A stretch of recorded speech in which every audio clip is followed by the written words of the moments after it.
If you run ads, do not sleep on this. What's up? What's up? What's up, everybody? We're going to get into the latest news of what's going on. There's so much going on. My goodness. What's up to The Rock and to Sheena? I appreciate everybody's support. I wish I had more.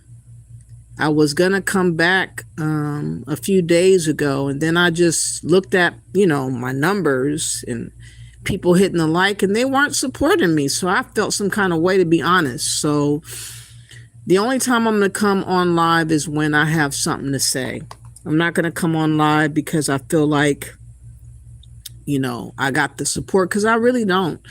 I don't know why people are not supporting me when I'm being as honest as I can be.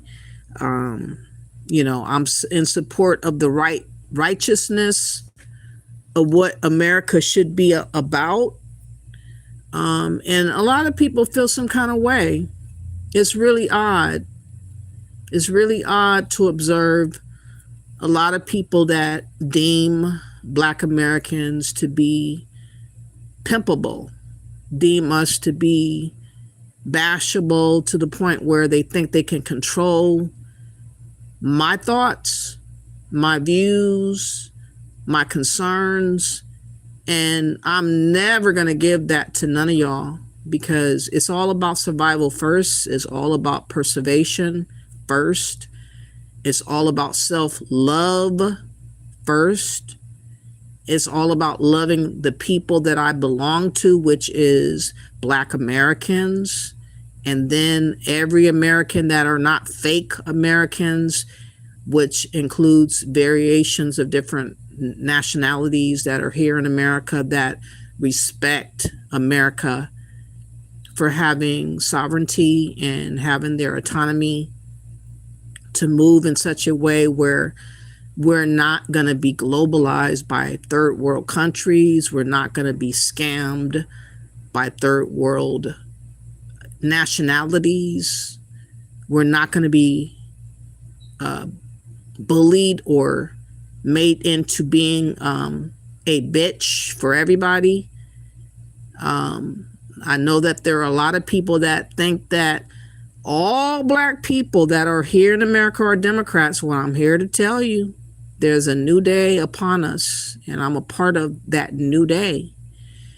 I am here to break that notion that Black Americans are brainwashed and dumbed down to the Democrats. I'm here to let y'all know, if y'all didn't know, that many of us think outside of what the narration is out here as, because a lot of people are really embroiled into nabbing the Black Americans' narrative for their own advancement, or they like to make us a part of what they deem us to be a part of, whether we like it or not. And I am so grateful to witness a president in Trump who is getting rid of this lie. He is freeing us from the capture of the immigrant and the Democrat. Think about that. This is like phenomenal if y'all think about it. Because for the longest time, Black Americans' thoughts, views, narration since the 60s has been captured by the Democrats, by the globalists, by the Pan-Africanists, by the immigrants, by the gays. And I don't have nothing wrong with gay people. I led a lifestyle that was alternative gay for 20 years. I'm not a part of that now, but I was. But I never led by my sexuality. I never led by a ideology such as a Democrat or a global-minded fool that was used for others' plights to diminish and to void out my own plight and my own voice. And this is the best time to stand up and be a real American. This is the best time to stand on 10 toes and not allow anybody from anywhere to come and show up and say, We here with you and we're claiming black. So now you got to include us in the mindset of blackness, which is dumb. And I never have. For Black Righteous Folks Home, when I came up with that name, never included every melanated person that I could see. It only referenced righteous Black Americans here in America with their own mindset of thought. That's what that Black Righteous Folks means. It means Black Americans who are on the up and up, who's trying to be as righteous as possible here in the life of the living here in America against all odds. I did not understand that things were going to get flipped as much as they've been flipped with globalization and other agendas that sought to attach themselves onto the Black American plight. And now I understand. Everybody is scrambling for the Black American plight. Everybody, whether you white, gay, Black, immigrant, whatever, religious or not, demonic or not, whatever you are, you're seeking the Black American agenda. And people feel in their wickedness that they have a right to force Black Americans to be what they create, what they have molded. And they have gotten away with that notion for about 50, 60 years in the Democrat. And then you have the globalists come along, and they have joined forces with the Democrat because the Democrat, by and large, are traitors to the sovereignty and the safety of America. They have sold us out with these globalists who are seeking to ruin America as you know it. They want to replace the government with Marxism. They want to have open borders. They want to have chaos. They want to have confusion. They want everything that was meant and spent on the lives of my ancestors and my people to make it be about everybody else's plight but ours. But they would like to use our sacrifice, our fights, to be divvied out to everyone else but us. And now I know. I've known since 2018, to be honest with y'all, but I could not really express it the way I'm expressing it now. But what makes it easier to express it is when Trump came along and said, I'm going to expose everything. I'm going to show everything. I'm going to reveal the wickedness of the Democrats and the globalists. And it's okay as a Black American to also express my own view, which happens to align with Trump. Surprisingly, I didn't try to. I didn't even try. I've been talking about what I've been talking about since 2018. And then he came along, and this situation with the migrant crisis actually happened on Biden's watch. And Trump revealed the migrant crisis because I wasn't paying attention. In the campaign, I started paying attention. I started researching. I started looking up on different things that was going on around me, because if it's not right in front of your face, if you don't see things happening right where you are, you might be deluded into thinking that things are not happening as they are happening. But Trump, he revealed everything in such a way, not being politically correct. He wanted to come and say, look at what's going on, America. look at what the Democrats have done and how they are setting us up for a downfall to which you will never be able to come up out of the darkness of what they're doing. And here we are now. Here we have all the wickedness of what the illegals are calling themselves fighting back, acting as if they are having a right to be in a whole entire country that's not theirs and demand privileges that they never earned. But my ancestors and my people did actually earn it. And these people that are not from here are purposely trying to destiny swap from my lineage to theirs. And they wanted to make it permanent. And Biden tried to usher that bullshit in. He literally tried to usher that bullshit in.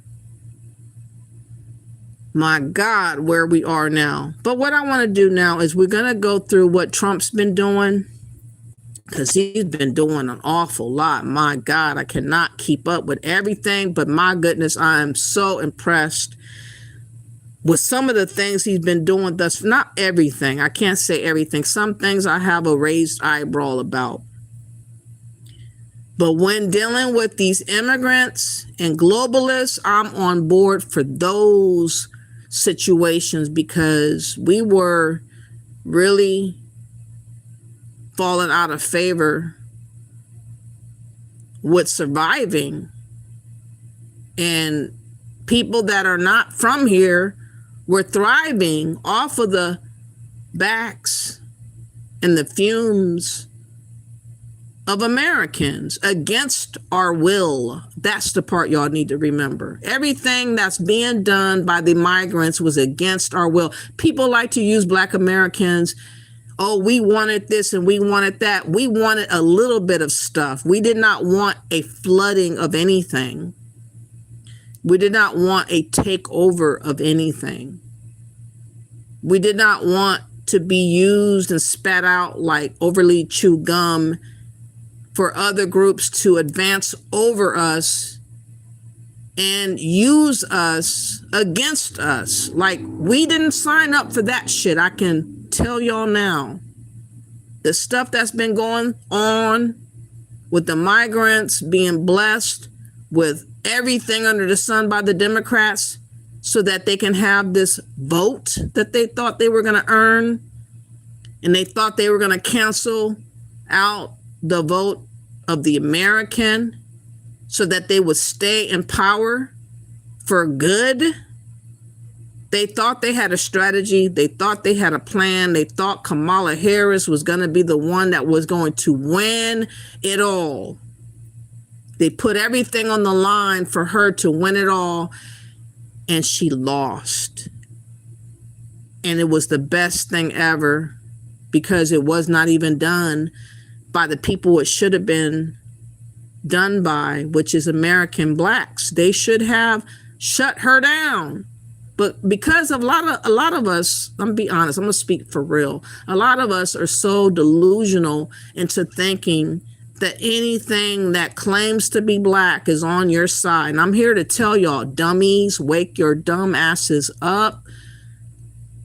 People claiming Black is just a way in to stealing from us and destiny swapping from us and manipulating us and using us. All these things have been revealed behind Trump. So we're going to go through what he's done lately to bar and stop this takeover, this wicked attempted takeover by these illegals, migrants, and globalists. And now the Democrats are on fire. They didn't want all their scams to come out. They didn't want all their tricks to be exposed of what they've been doing for others, you know, to show Black Americans how dumb we've been to blindly follow them. And all that stuff now has been revealed. If Black Americans go back into believing the hype that the Democrats have our back, my God, you are dumb as the day is long. And I hope that this video is going to reveal the truth as I need to show and say it. But before I ramble on, let me just say, fair use of all videos that I show under the Copyright Act of 1976 for commentary, education, observation, entertainment, all the above, not meaning to impose, but to inform and to enlighten those that are confused or delusional on what is really going on. And hopefully these videos will show a better way of thinking, because we were on the ropes, y'all, and Trump is the only reason why we might not be done.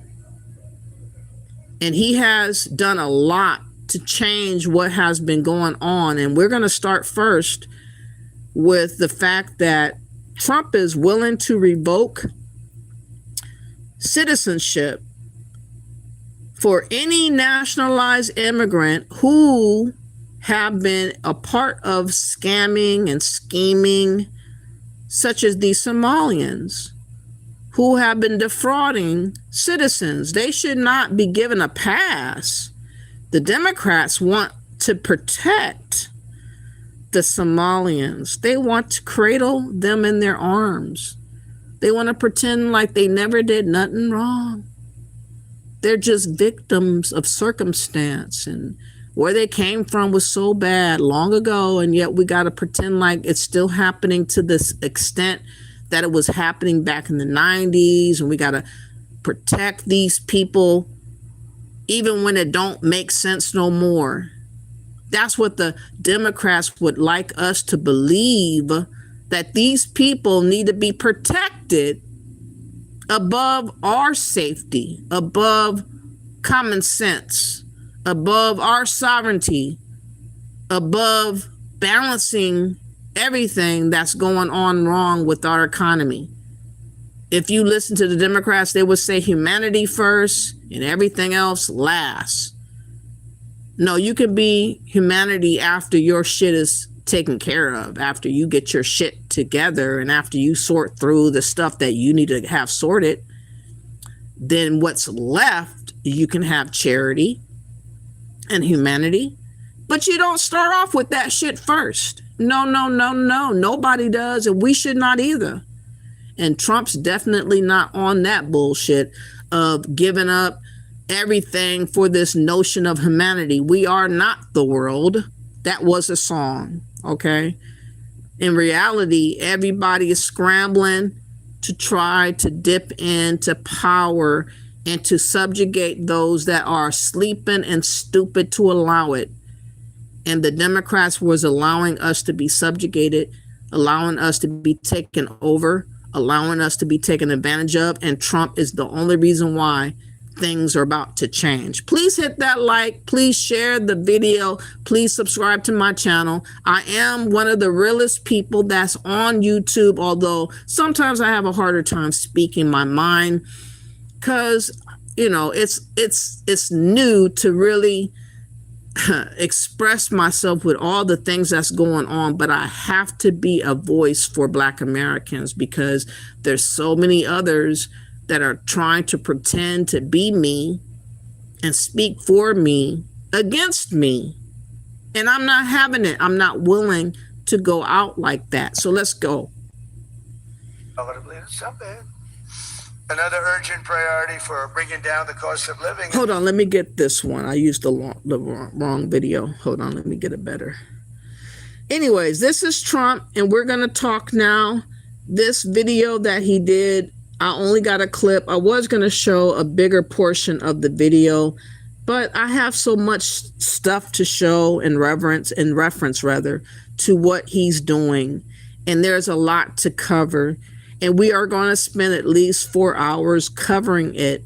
I believe that things are about to get ugly, and Trump got to do what he got to do to stop what the Democrats are trying to do, which is distract and flip the script on what they're doing to make it about what ICE is doing and make it seem like, they're Nazis or racist. The Somalians and none of these immigrants knew anything about racism or any other thing. But they're using that excuse to stay here. Think about that. They hate it so, but they won't go home. They don't want to go home. You can't use that excuse and want to stay here because you have an option to go. So it ain't that bad. It ain't that bad. Relatively, it's not bad. Another urgent priority for bringing down the cost of living is to stop the colossal fraud that is bleeding American taxpayers absolutely dry. The fraud being committed by the Somali population in Minnesota, have you heard of them? They're lovely people, is monumental. And California, Illinois, New York, and others are just as bad. Our country has been losing over $500 billion to fraud every single year, but those days are over. We have the best group you've ever seen assembled going after fraud. In Minnesota, we're cracking down on the Somali scams, ending the brazen and shameless theft of taxpayer dollars. Well, it's going on in Maine, too, with Somalis.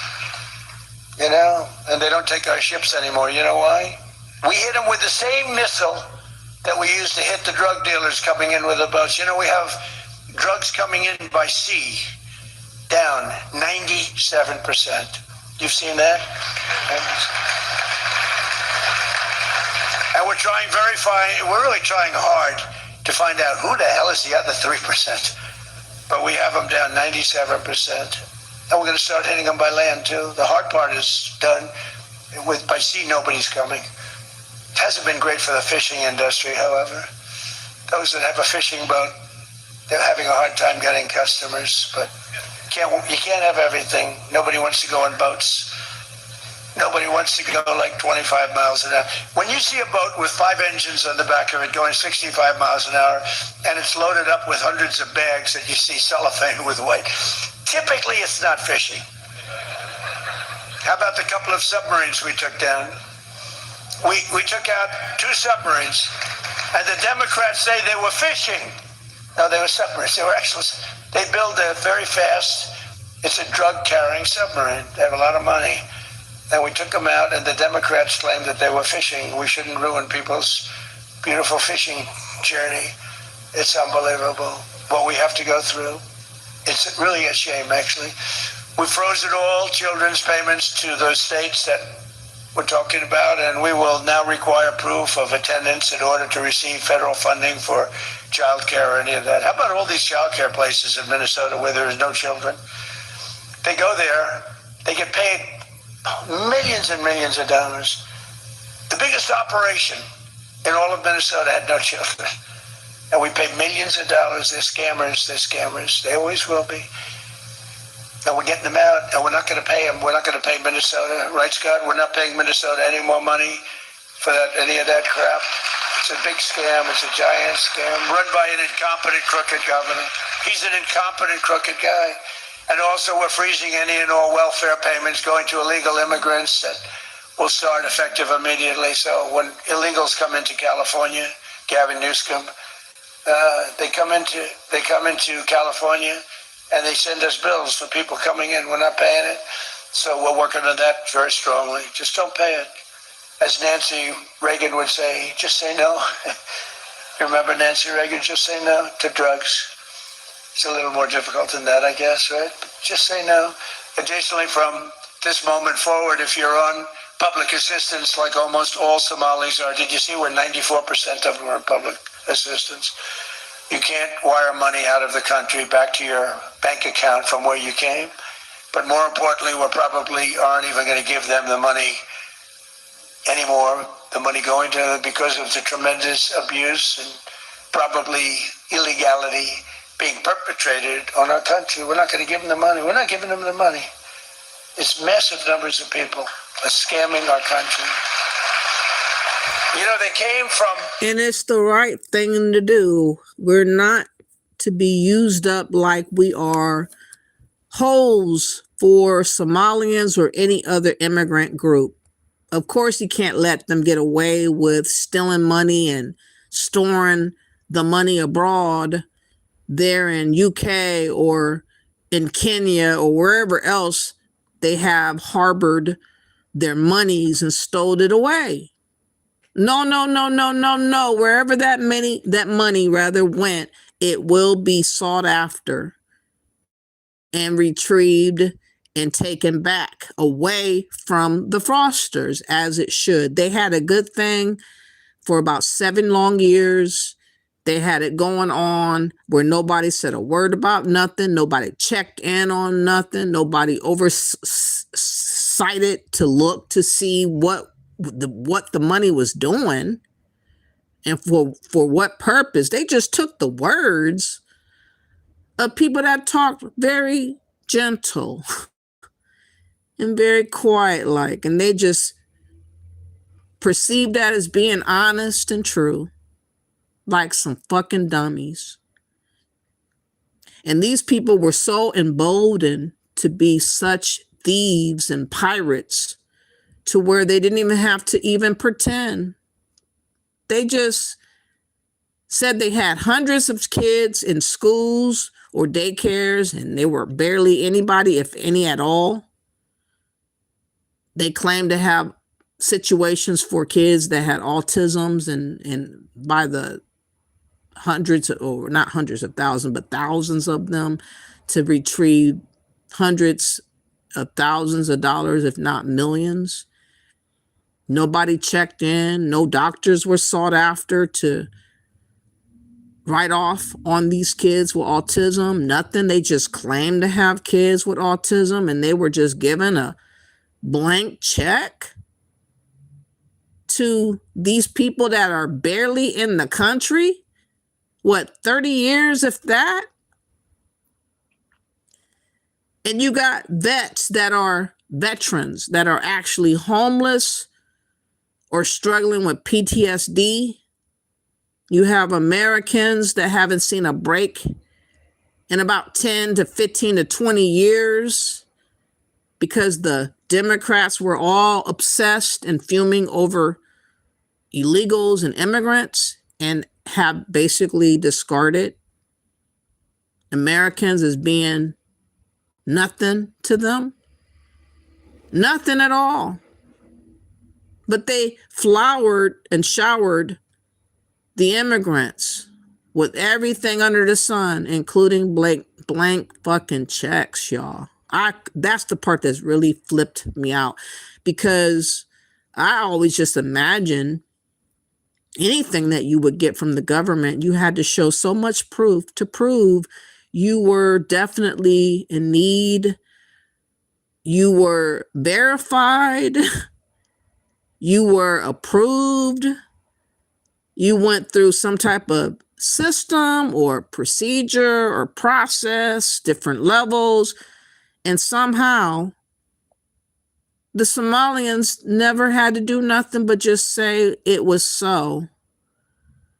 And the Democrats hooked them up for years.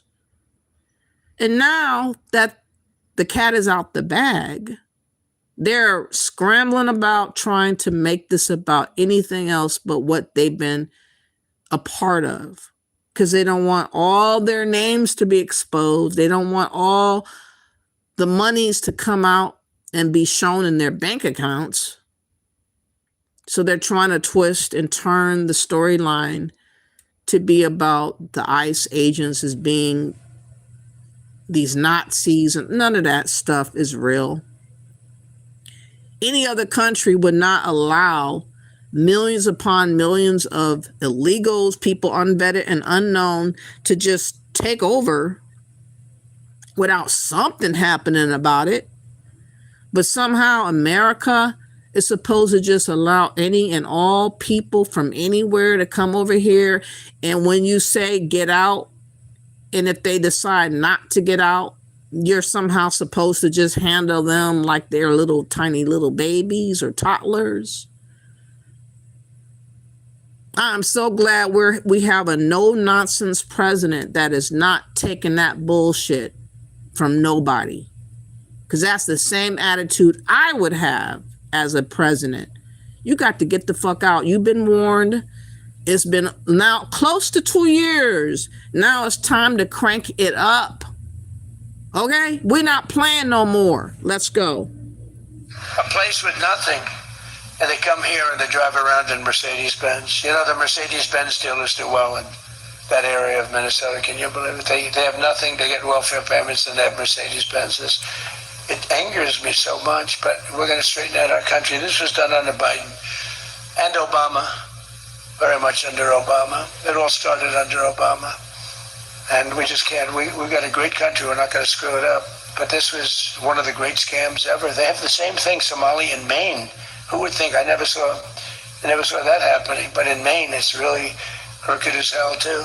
But it's not just Somali. It is them, but it's not just. There are many other places, many other people. The whole. Hey, Keith Barnes, what would I be a hater of? I'm a hater of people that are taking advantage of America. I'm a hater of people that's lying that they are American when they are not. And they let you know that their allegiance lies with the home land that they fled from. The Somalians never, ever faked that fact. So I'm supposed to play a little stupid little game to what preserve the lie in which they told? For who? Keith, are you dumb? Tell me what the hater is all about. Tell me what that means. Let's go back a little bit. There is a video that I wanted to show when all this mess was popping off with the NGOs and how they helped the migrants reach destinations of their choice. The migrants, using taxpayer funds. Democrats were all on board. I just want to show y'all a little bit and then we'll go back to Trump. But I just want to remind you, ain't no hater here other than the hater of a liar. I hate liars. I hate connivers. I hate fakers. I hate people that are taking advantage of people that don't need to be taken advantage of. Take advantage of your own goddamn country. Take advantage of your own government. Go rush and bum rush over there and demand your rights or fight for it. Sacrifice for it. Don't come up over here acting like you earned rights that you ain't never earned. Having your hand out for stuff that you ain't never contributed into the system to get. No, I'm not on that. I'm not on that. So if you're on that, then you's a buffoon. If you're on that, you might be an immigrant. If you're on that, you might be a globalist. If you're on that, you might be a dumbass Democrat. But that's not me. That's you. The Committee on Homeland Security will come to order. Without objection, the chair may declare the committee in recess at any point. Before we begin, I want to start off by expressing the condolences of this committee to the people of the great state of Texas who have been devastated by recent tragic flooding. I know this hits especially hard to the home of several of our colleagues who call Texas home. Our thoughts and our prayers are with the victim of this flooding and their families. We are grateful for the courageous efforts of the Coast Guard, CBP, and many other first responders and volunteers who have placed themselves in harm's way to rescue those caught in the flooding. These American heroes, like Coast Guard swimmer Scott Ruskin, saved countless lives through their bravery, and they deserve our nation's gratitude and honor. This committee will continue to do everything we can to ensure the victims receive the assistance they need and that the federal agencies are prepared to help in times of trouble. The purpose of today's hearing is to examine the role that taxpayer-supported non-governmental agencies played in facilitating the border crisis under the Biden-Harris administration. I now recognize myself for a brief opening statement. For 4 years, the Biden-Harris administration created the worst border crisis in American history. from day one, Biden, Harris, and the Department of Homeland Security Secretary Alejandro Mayorkas implemented a policy of mass catch and release, dismantling effective border policies, and gutted interior enforcement. As a result, roughly 13 million inadmissible aliens were either encountered at our border or entered as gotaways. The consequences of these acts have been devastating. Thousands of Americans were lost to fentanyl poisoning. Gang members wreaked havoc in local communities. Young women like Laken Riley, Joycelyn Nungrara, and Rachel Moran were raped, abused, and murdered at the hands of illegal aliens. This committee led the way by impeaching Secretary Mayorkas for his willful and systematic refusal to enforce long-standing immigration laws passed and amended over the years by bipartisan majorities in Congress. The American people also emphatically rejected the open border policies at the ballot box last November. What is not known by many, and what will be highlighted today at this hearing, is that the Biden-Harris administration could not have executed an open door border policy on its own. They needed help, and that help came from non-governmental agencies funded by the federal government. These groups that received billions in taxpayer funding would prove instrumental in helping the Biden-Harris administration process and release a historic number of illegal aliens into our country. Under a DHS program called the Emergency Food and Shelter Humanitarian Program, EFSPH, which later became the Shelter and Service Program, FEMA provided grants to numerous NGOs, many of whom are operating at the southwest border. These groups spent billions of taxpayers' dollars giving to them by the Biden-Harris administration to provide all types of benefits to illegal aliens, those individuals who were recently released from DHS custody. Our taxpayer dollars were spent on purchasing tens of thousands of nights and hotel rooms for illegal aliens, instead of using existing ICE detention facilities to house those detained individuals. The Biden-Harris administration sent taxpayer dollars to NGOs to put them in hotels at the cost, again, of hundreds of thousands of dollars over the course of those contracts. In many cases, without any ICE supervision. Even worse, our taxpayer dollars were used to form the final link in the cartel's human smuggling operation, paying to help illegal aliens travel to their preferred destinations. Chicago, New York, Miami, Los Angeles, or other destinations of choice. Jansen Owen, then the chief of the Border Patrol Del Rio sector, told the committee in an official interview, ICE would then turn over illegal aliens over to NGOs for them to travel to wherever they were going to go while awaiting their hearing. Recent studies have shown that illegal aliens who passed through the doors of these NGOs at the border ended up in effectively every congressional district across the country. Many of the NGOs served as a launching pad for mass illegal immigration. The abuse was so widespread that even the Biden-Harris administration, the NGOs themselves, couldn't deny what was happening.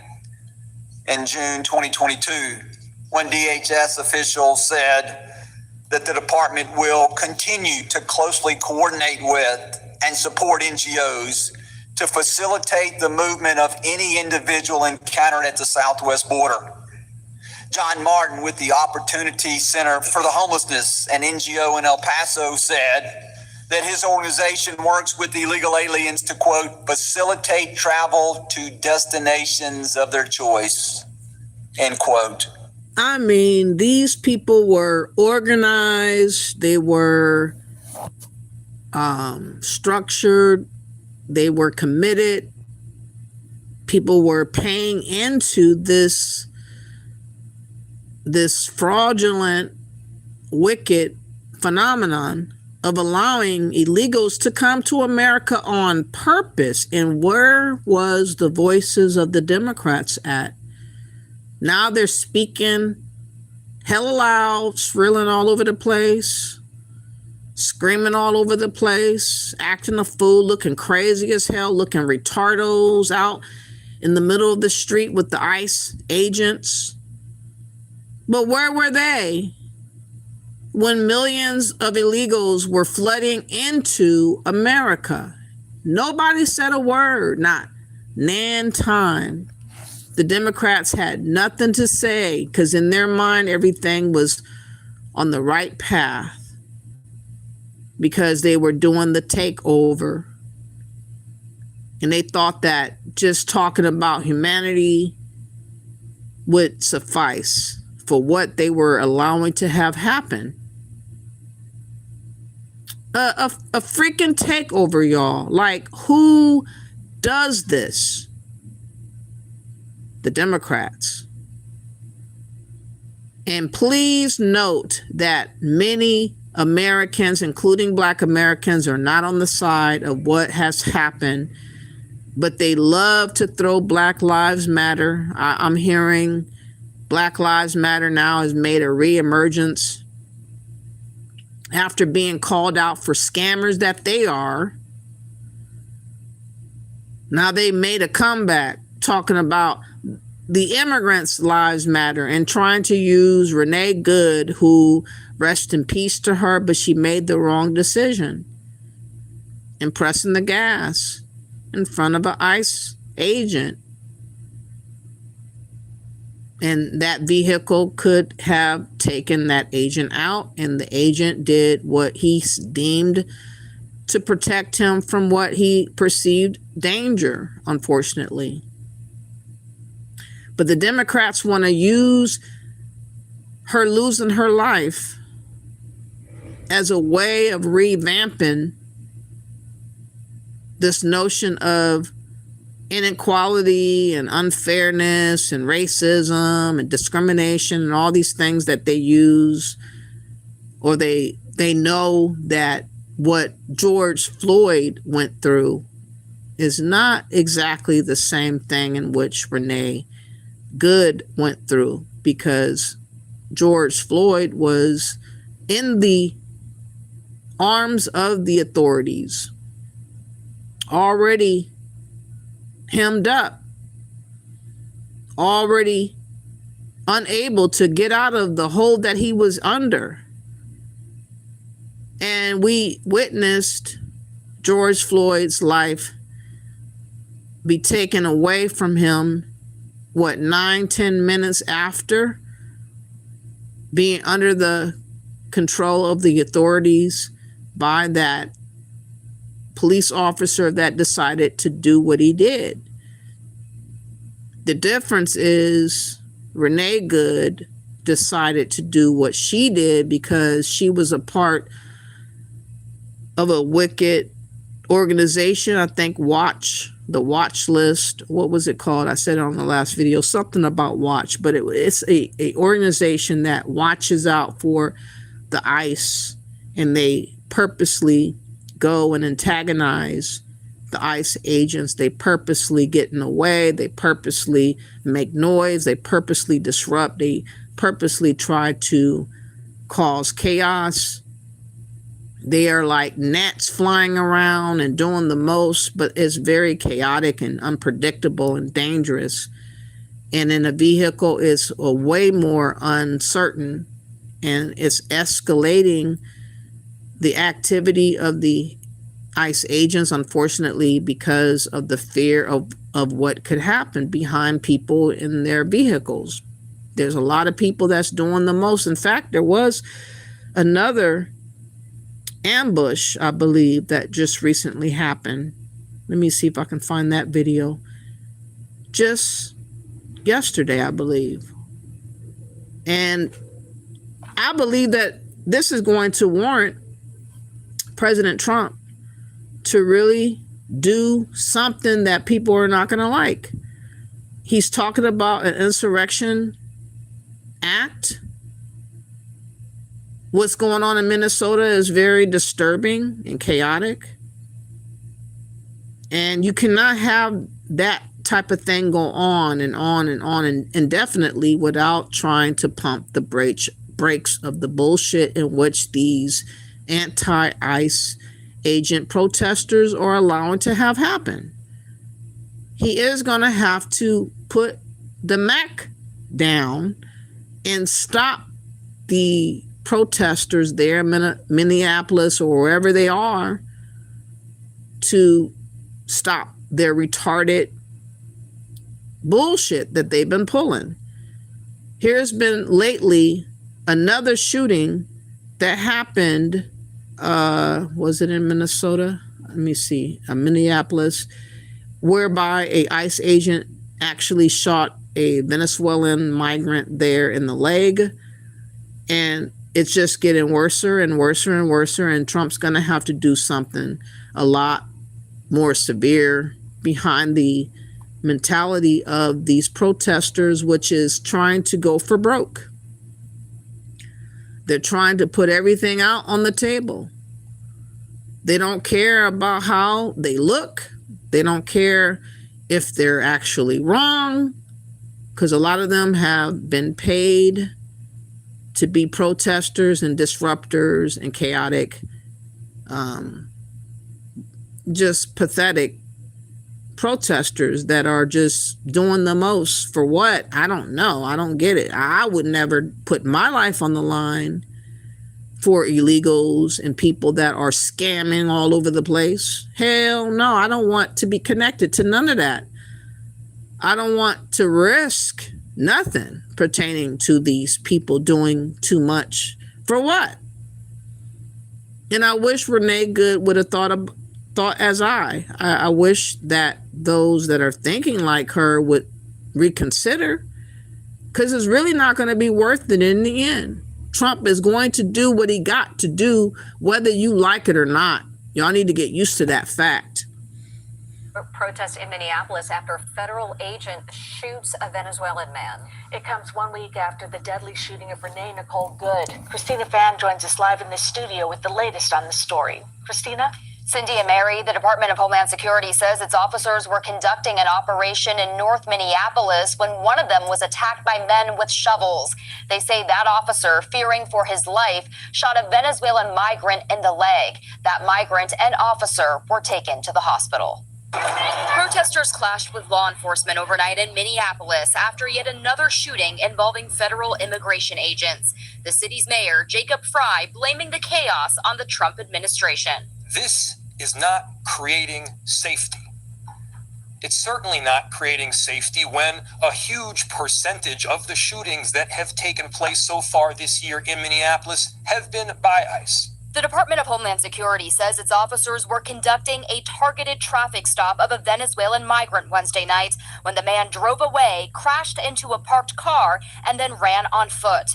Officers caught up to him. A struggle ensued, during which DHS says two people came out of a nearby apartment and began striking an officer with a shovel and broomstick. Homeland Security says, fearing for his life, that federal agent fired his gun, shooting the initial man he was trying to arrest in the leg. Afterwards, officials say all three suspects barricaded themselves into an apartment. Eventually, federal agents made entry into the residence, and the individual was brought to an ambulance where he has been transported to the hospital. The shooting came exactly 1 week. Okay, and since that happened, according to CNN, Trump is threatening to use the Insurrection Act as anti-ICE protest flare following another shooting there in Minneapolis. It says President Donald Trump warned he might invoke the centuries-old law to deploy U.S. troops to Minnesota as state and federal officials clash over tactics used by immigration agents. Another Minneapolis shooting, law enforcement and demonstrators clashed last night near where a federal agent shot and injured a man after he allegedly assaulted the agent during the struggle. DHS said 2 people were out of a nearby apartment and attacked the officer with a snow shovel and a broom handle. After the suspect got loose and joined the attack, the officer fired defensive shots, DHS said, striking the man in the leg. A CNN crew was hit with pepper balls after a kind of projectile was thrown at federal agents at an anti-ICE protest outside the Bishop Henry Whipple Federal Building. The FBI is offering up to $100,000 for information after several FBI vehicles were vandalized and had property taken from them while responding to the Minneapolis shooting last night. They say that the Minneapolis leaders have called for calm in the week since Renee Good was fatally shot by ICE agent.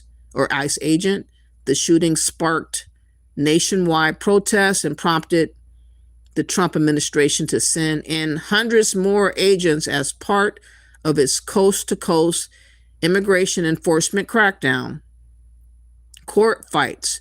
The ACLU of Minnesota filed a class action lawsuit against the federal government claiming immigration agents violated U.S. citizens' Fourth Amendment rights. That's what they're claiming. Yesterday, a judge declined to issue a temporary restraining order after Minnesota and the Twin Cities sued federal officials, claiming the immigration enforcement operation involves warrantless arrests and excessive force. So everybody is so understanding about illegals galore, but they don't understand about law and order and sovereignty of a country of America. They don't seem to get that part. It's very curious to me that Americans would have this attitude.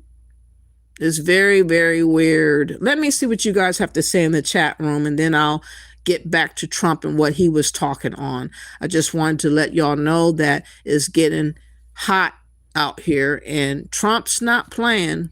For those that are still unconvinced that he is not serious about what he says, I think that you should look around and understand that it's about to get a lot worse if this bullshit that the demonstrators and protesters are doing, threatening the operations of the agents trying to do their job.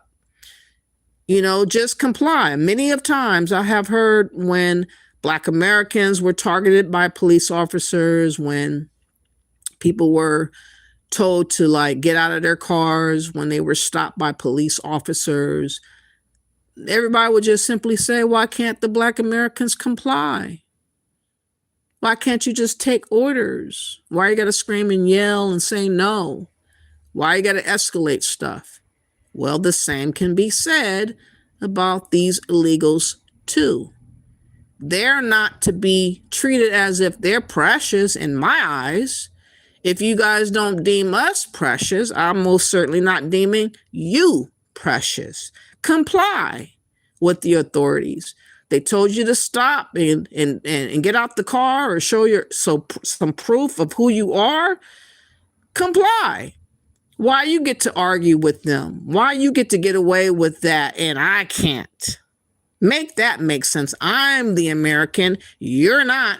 But somehow Democrats are thinking that you are above what Americans are called to do. Somehow you are exempt from what Americans are called to do. And we're not doing that. We're not backing that. You guys can believe however you believe, but if it's good for the goose, it's good for the gander. Okay? If Black Americans got to comply, even if it don't make sense to do, surely illegals who are not even from here should be required to freaking comply. And that's my stance. Whether you like it or not, oh well, I don't care. Smitty says they were trying to make an arrest, and while arresting the guy, the ICE agent was attacked by two people and was hit with a shovel. That's when he shot the guy in the leg. And he has every right, because if the guy would have been caught in the right position in his head or whatever, he could have been knocked out or whatever. You know, if they're going to take it there, then whatever happens, happens. Oh, well. And you said, Berserk says there will be celebrations. Celebrations for what? Faso says, if I'm pronouncing it right, says as a German, I see our history repeating. Sorry, but it's the truth. I mean, I don't know where you live right now.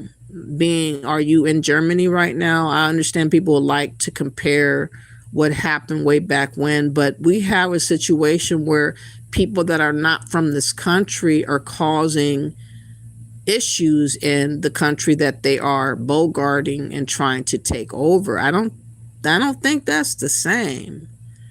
What happened in Nazis or Hitler, you know, their circumstance is not the same, because these people are not of the country. They're not from America. They came here They came here to take over.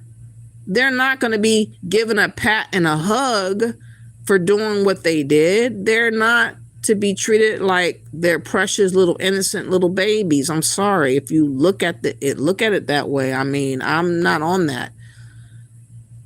You said all around the globe. Yeah, it is going on. Migrants is a big crisis everywhere you turn. There's a lot of news reports in UK and other places where they're being denied or they're being deported or barred from entering. It's a real bad phenomenon. But a lot of these countries that they come from are content with what their peoples are going through. They're not trying to change anything. They're not trying to get it together. They're not trying to look at it differently and handle anything differently. They just want to leave things as is, or they're looking for America or other nations to correct or help them out and basically not hold themselves accountable for anything going on wrong with their own nation and their own people. And Trump is not wanting and willing to be the savior for everybody under the sun. I mean, we don't have the ability to save everybody. We're not, he's not Jesus. He's not God. And he's trying to let people know that it's your time to stand up and do for self, or you're just going to just fall off, I guess, if that's what you're willing to do. But you have been given warnings upon warnings, and a lot of time has now passed where you should be used to the idea of your people coming back home. So what are you going to do? You can't just sit and wait for somebody to save y'all. That option is now off the table. Trump is not trying to be your savior as you have deemed America to be. And a lot of countries have looked to America as an extension to their country. Stupidly.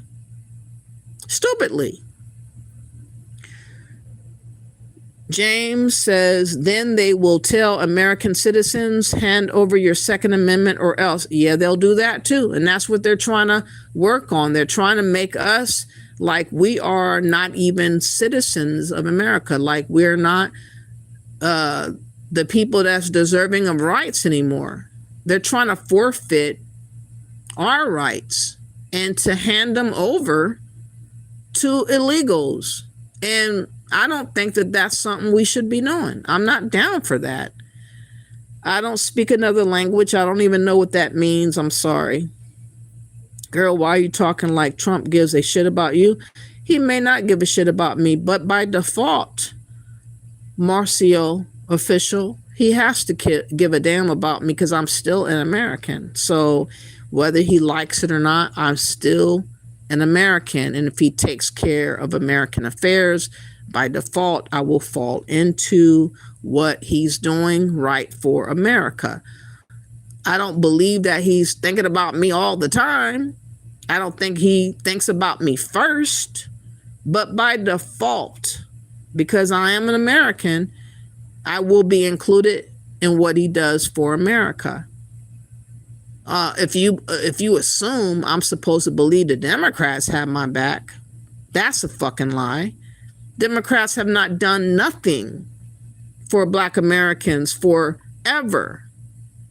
So that ship has failed for me to believe that the Democrats have my back. The only thing that I recall that the Democrats have done was do a freaking fish fry. A fish fry. Let me show this video. A freaking fish fry. Clyburn, a Democrat, actually led a freaking fish fry, as if that was something worthy for me to be happy about. And right after that, what did we get? Absolutely nothing. All we got was ignored. All we got was bypassed. All we got is wait your turn. And that's all the Democrats will continually do for Black Americans. So I most certainly am not on the side of Democrats. And if you believe that that's where I need to stay, fuck you. Okay? That's what I say. I'm not deluded in believing that the Democrats have my back more. They're not thinking about me whatsoever. What I'll say is that at least Trump thinks about me by default. The Democrats don't think at me one iota. So which one do you think I should choose? Okay? The Democrats offering the fish fry is all we gonna get. Democrats looking to unseat President Trump are gearing up for the first debate of the 2020 race this coming week. It will take place in Miami on Wednesday and Thursday, with room for just 10 of the 24 major candidates each night. Most are spending the weekend in the critical early primary state of South Carolina, despite recent fighting within the party about comments connected to that race. The first event, a fish fry, revealed a choice not to take aim at each other. Ed O'Keefe is in Columbia, South Carolina this morning. Ed, it looked like a lot of fun. Michelle, there's no other state where the black vote matters more early in the process than here in South Carolina. Last night, Vice President Biden mostly avoided the heat, stayed out of the fryer, as Democrats focused instead at that fish fry on President Trump. Let's not flounder. Let's get out there and kick some bass.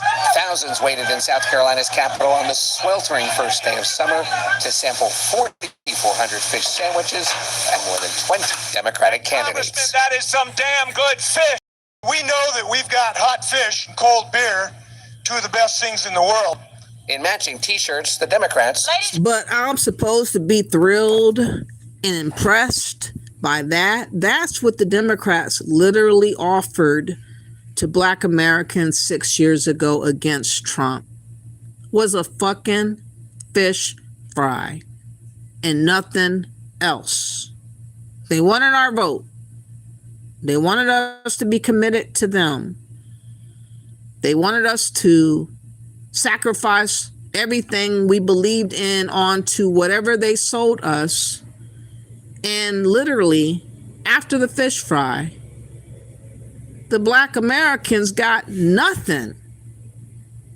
So you want me to hold on to the Democrats for a fish sandwich? If you don't get the F out of my face, that's why I'm rocking with Trump. And the Democrats now have to suffer the consequences of their disrespect, of them thinking about us being low IQ forever, thinking and assuming that we would never ever wake up And now they know better. And it's too late for us to return back to that. Okay, so that's why I believe in Trump more. I don't believe in everything Trump is doing, but I don't believe in the Democrats at all. So what would you choose? Someone that you believe in a couple of things that they're doing, or someone that you believe in nothing that they do? Okay, that's where I'm at. That's where I'm at. Okay, let me go back to the comment section. You said the land was taken, not deserved. Okay, by Fischel says, okay. And Tori says, what couple of useful adults would train to disrupt ICE operations, abandon your child, travel out of state to purposely place your SUV in the middle of the road, blocking ICE operations, and for Islam? Oh, wow, that's a lot, Tori. That doesn't sound like a very smart person thinking very clear. And it's unfortunate that she lost her life. Natural born American Ernie says, wait till MAGA gets serious. And they're going to get serious, because I believe things are going to really turn up before the TBS is activated for the Somalians. That's supposed to happen in March. I think well before then, Trump is going to put the smack down, because he's going to basically stop what they think they're about to plan to do. And I would do the same thing if I was president, to be honest. Howard Fisher says, protesting and interfering with the lawful capacities are two different things. Okay. A day in the life of a Mrs. Perkins says, why protect those who are stealing from the taxpayers? That's what I'm saying. What benefit is it for me to side with fraudsters? What benefit for me to say that the Somalians are now black like I am? How does that benefit me to claim them now when they never claimed me ever, and they never thought about me, never? And all of a sudden, when they get in trouble, I'm supposed to be like motivated and inspired to run in front of a truck for them? Are y'all mad? If y'all don't get the F out of my face. Claiming to be black ain't gonna save you, because I don't respect you claiming black, because you're not me. You're not a black American, so you're not doing nothing for me claiming black. Sorry. It might work for some dumb birds, but it doesn't work for me at all. Yeah, just comply. That's what y'all say all the time when the police come and they are heavy-handed handling black Americans, which I would never allow cops to handle me the way in which a lot of black Americans decide to be dumb and play stupid and not, roll down their window, not give their identification, not step out of the car. I wouldn't play those games. I would just be like, okay, let me comply. The worst that could happen is that they put me in jail for the night or two, but I'll be alive and I'll be able to make a call and I'll be able to get out. I'm not going to let nobody rough me up just because, but many of y'all watch all these police shows that showcase many Americans that are black that don't seem to take orders correct. And y'all are not on the side of them because y'all deem them stupid for not complying. And the same should be said for illegals who don't have the same rights as Americans. They should comply. They're not in their home country. They don't get special privileges for being here. The Democrats have deemed them privileged somehow, but I don't give a damn what they're going through. They're not privileged over here to me. 100% natural born American says, because U.S. citizens are not required to carry identification. Well, now that we know that IDs are being required, It's best that you don't play that game, though.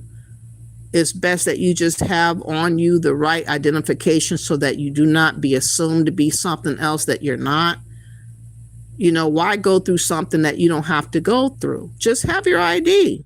It's so simple to get a real identification, to have your ID or whatever on you so that you can be identified and not have to go through the hassle of being assumed to be something else that you're not.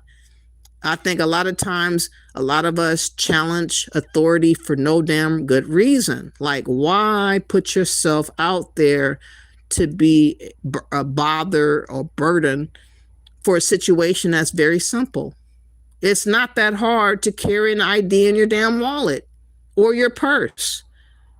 If you decide to make it an issue and you have yourself hemmed up or roughed up or put in jail, oh well, you earned it. Because you already know where we're at in this time and age right now. You know that people are being sought after. People are being asked for identification. If you want to play dumb, you can win stupid prizes. And hopefully, most of y'all won't be dumbed down to assume it's best to play that stupid game. Just don't do it. It's not worth it in the end. It's just not worth it. You said, why would anyone surrender our Second Amendment? It's very important to keep the Second Amendment so that you don't have governments just take over and just have an unruly situation, or like you say, dictatorship or whatever people fear about not having that Second Amendment. You got to be able to fight back against demonic things that could happen. And that's why the Second Amendment is celebrated here in this country, so that you don't have wicked people do very wicked things to take away our freedom. We don't want that.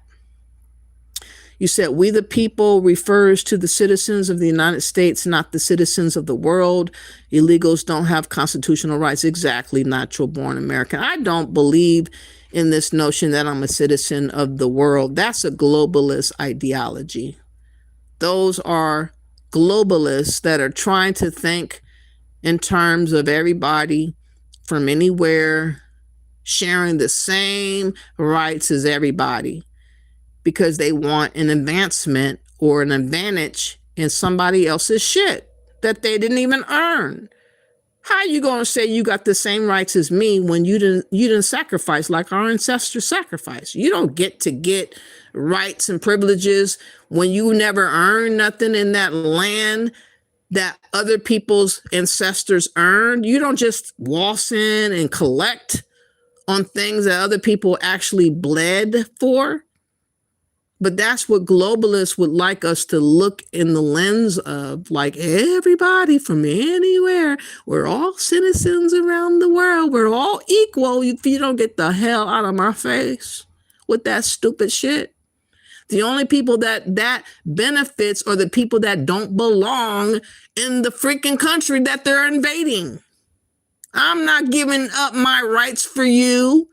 If you don't get the hell out of our faces with that stupid shit. Get a Care says, you got that right. We're not doing that no more. You comply with the cops or you get what you get. That's what I say. A lot of I watch religiously a lot of these police programs, and I learn a lot. And what I learn is how stupid people can get over stuff that's really simple. It really is not hard to show your identification. But a lot of these people know that they're doing wrong to begin with, or they have something on them or something, and they're not prepared. And they just really make things a lot worse than it has to be. And I'm just saying, I'm not a coward. I'm smart, Samantha. I don't need to show you nothing. In fact, let me get you the hell out of my platform. How about that? All right, Bob, bitch. Come back in about 30 minutes and think about it. Bitch. A day in the life of Miss Perkins says, Ordo, I don't know if that means Abo Kayo, order out of chaos, okay? Dancing on the Sun says Europeans need to mind their own business. I guess that's what you meant. 100% the same, James says. Hello, WW or W Wills 50. How are you? And you said he's close to Jesus. Who's close to Jesus? Yes, do for self. And Reggie says immigrants don't deserve to be here. They don't, Reggie. They don't. I mean, the Democrats, they're trying to sell this notion that they doing all the hard lifting in America, and they have just as much rights as being in America as Americans, and that just not settling right in my spirit. That's not working out for me. They can't sell me that shit and tell me it's cute. No. Country Living says he might not give a damn about me, but he cares about America. So by default, he cares about me. Exactly. That's my point right there, Country Living. I know that he's not thinking about me personally. He's not saying for black, you voted for me, so I got your back. But if he got the back of Americans, totally, by default, I'm included, whether he recognized me or not. But the Democrats are not including me, not even a little bit, not even poquito. They got me outside of the realm of thought. So I know who my enemy is, and they're Democrats and globalists. That's what I know. You said inhumane society, same thing happened to us Jews just 75 years ago. Is that what you're saying? Okay. And as far as I know, Trump is very friendly with the Israel people. As far as I can tell, he's very friendly with them. So I don't know if that really makes the right kind of sense. But okay. Reggie says they can legally immigrate or cope harder. Why can't they fight harder in their home country, Reggie? What is wrong with them getting on the governments that they live at if they're so unhappy and do the things in which other people have done in their times past to disrupt the government and make them have to change something? Why is everything brought to America to fix? I mean, come on. And you said exactly, and you said Rylan Block says, yo, this guy is so smart, Trump 2024. Okay, got my sub. Thank you, Natural Born American. I really appreciate you. Welcome home, sister. Thank you for that. Dancing in the Sun says Trump is the lesser of the two evils. That's exactly what it is. I'm sorry. I know the lesser of the evils, and it happened to be Trump. It is what it is. Thank you for subbing, everybody. I appreciate you. Sean says, I stopped being a Dem after voting for Obama and not liking the change I saw. Oh, wow, Sean. He was the first reason why I ever voted. I voted for him in 2008, and I was so disappointed in the first 4 years. I said I would never vote for that man ever again. You said, why fried fish? Because they know that black Americans or black folks love fried fish or chicken. They're insulting us. They're being disrespectful to think that a simple meal would suffice for our vote. And that's all that we require.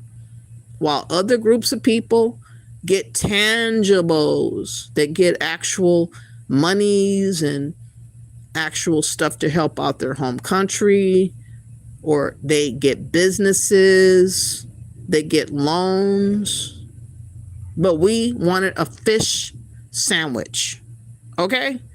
That's what black folks in America allowed themselves to be satisfied by. And I'm telling you and showing you how dumb you look by allowing that to be the high point of the year. That's so freaking ridiculous. You said, oh my God. Yeah, they were serious. They definitely were serious. That's why I'm not rocking with the Democrats. And you said, when people pacify you with food, they don't respect you. Exactly. That's exactly my point. You said, boo bye. Okay. Make America great again, regardless of race. Exactly, Sean. Eric Sanders says, were you on cloud nine then if you agree on any damn thing that Trump did? I mean, I'm in agreement to him doing the activities that he's doing now to get these illegals out. We cannot allow our country to be saturated with people who have other intentions in mind to take over. We can't have any more Elon Omars floating about, which they seem to be all over the place right now. To be honest, Jay Mosky says you can't even articulate the letters in Q. Whatever. Jan, that's your upper lip. You're smelling. Way too many Americans have a room temperature IQ. Where are you from? Are you in America or are you somewhere else watching me? Who has the IQ if you're up in my chat room watching and listening to me, obsessing over American situations when you're not even living here? Who has the greater IQ? You're seeking me out for information and I'm not seeking you out at all. Hello. You use your last mental reserves for that one. Jank Piano says, okay, you use all of yours for your first statement. What are we looking at here? Okay, you guys are getting very, let me get back to the video. We'll get back to Trump real quick to have him finalize what he was saying. Then we're going to go on to the next big news of Trump because he had a lot to say.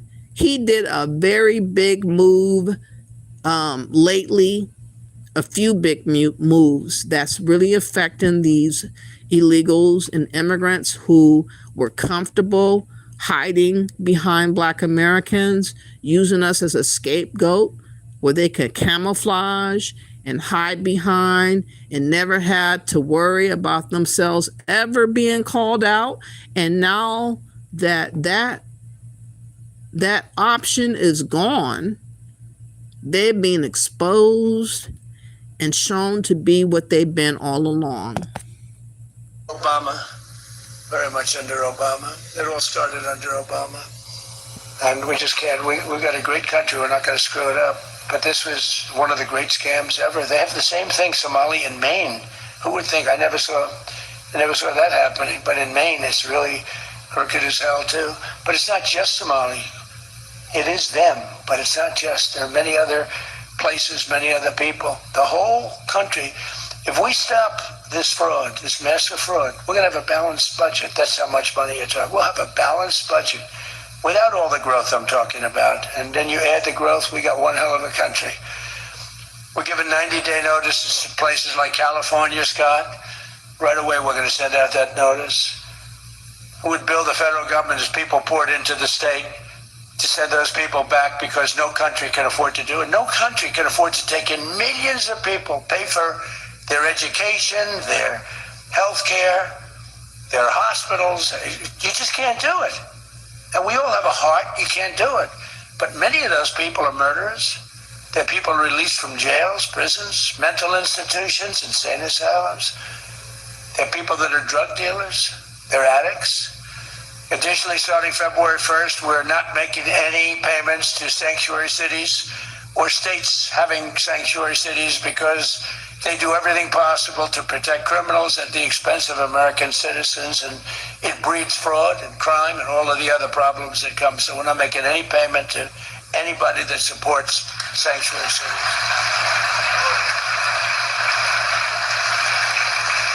We have also suspended nearly 8,000 SBA loans, Small Business Association loans, to suspected scammers in Minnesota, of which there are many. It's a great state. It was a great state. Now it's getting destroyed by that stupid governor. What a stupid guy he is.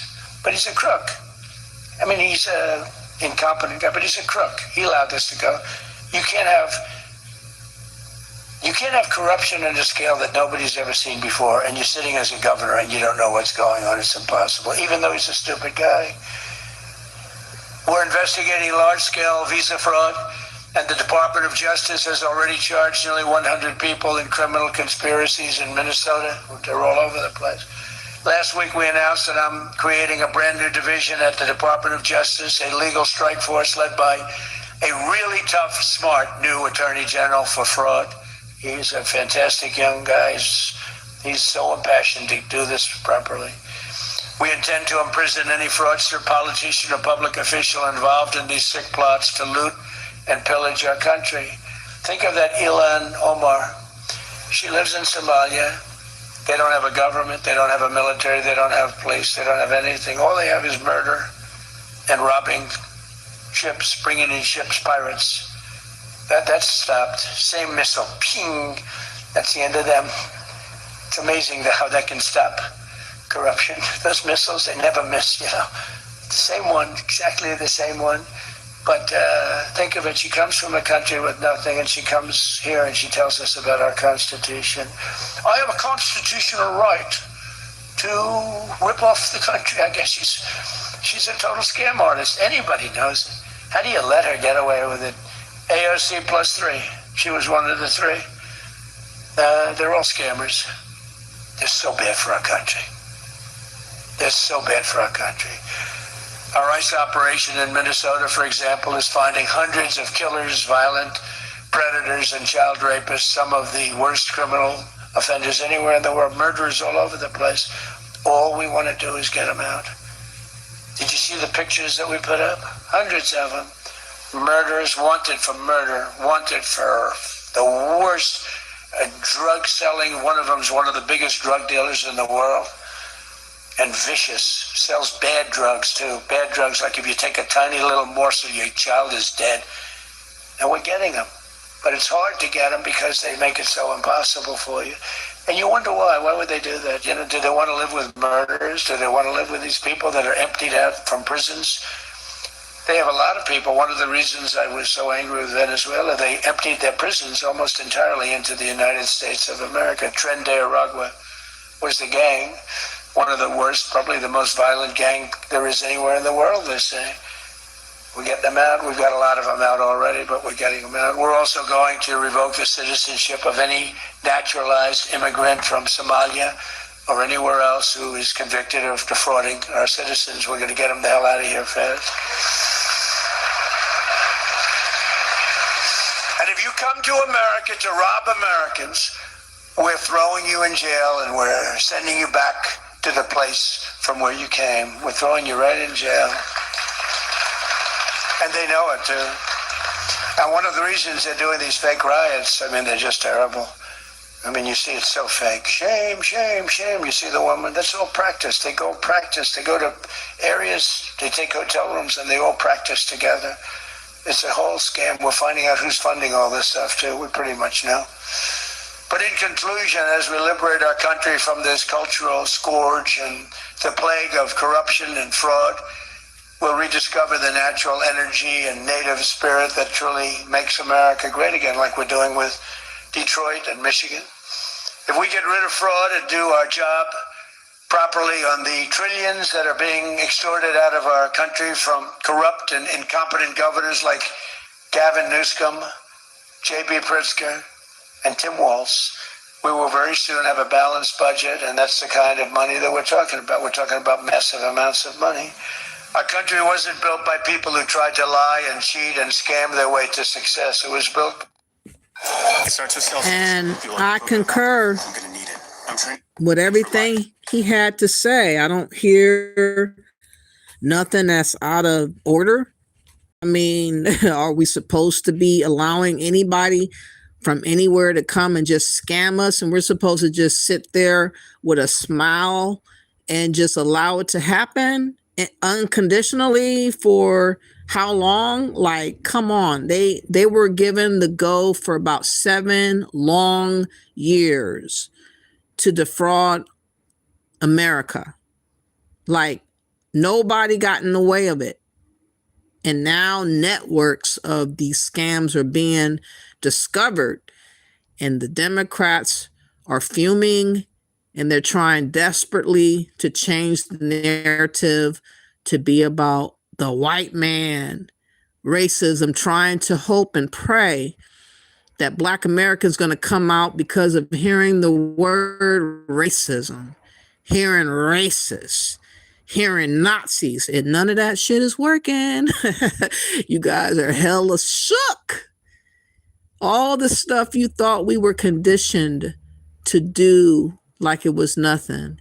You have no control over what we're doing now, and we are absolutely doing nothing. We're watching and we're listening and we're learning and we're discovering what was hidden, and all the stuff's coming out, and we're just taking in all the information. But we're not responding like you are used to us responding, like, oh, the Black America is going to act so ignorant and start being crazy out there, terrorizing and destroying property, setting stuff on fire, breaking glass. And you ain't seeing none of us anywhere. And the Democrats know the gig is up. They know it's over. It's over. But let's look at Ilhan Omar, who was questioned by a reporter recently in regards to the Minnesota fraud. She got a lot of explaining to do, but this Somalian fraudster, fake American, definitely doesn't like answering to anybody because she thinks she's superior. And she has thought in her mind somehow, because of the Democrats, that she's special and she's exempt. And they're going to have to get over that real quick, because Trump is letting it be known your exemption card has been took.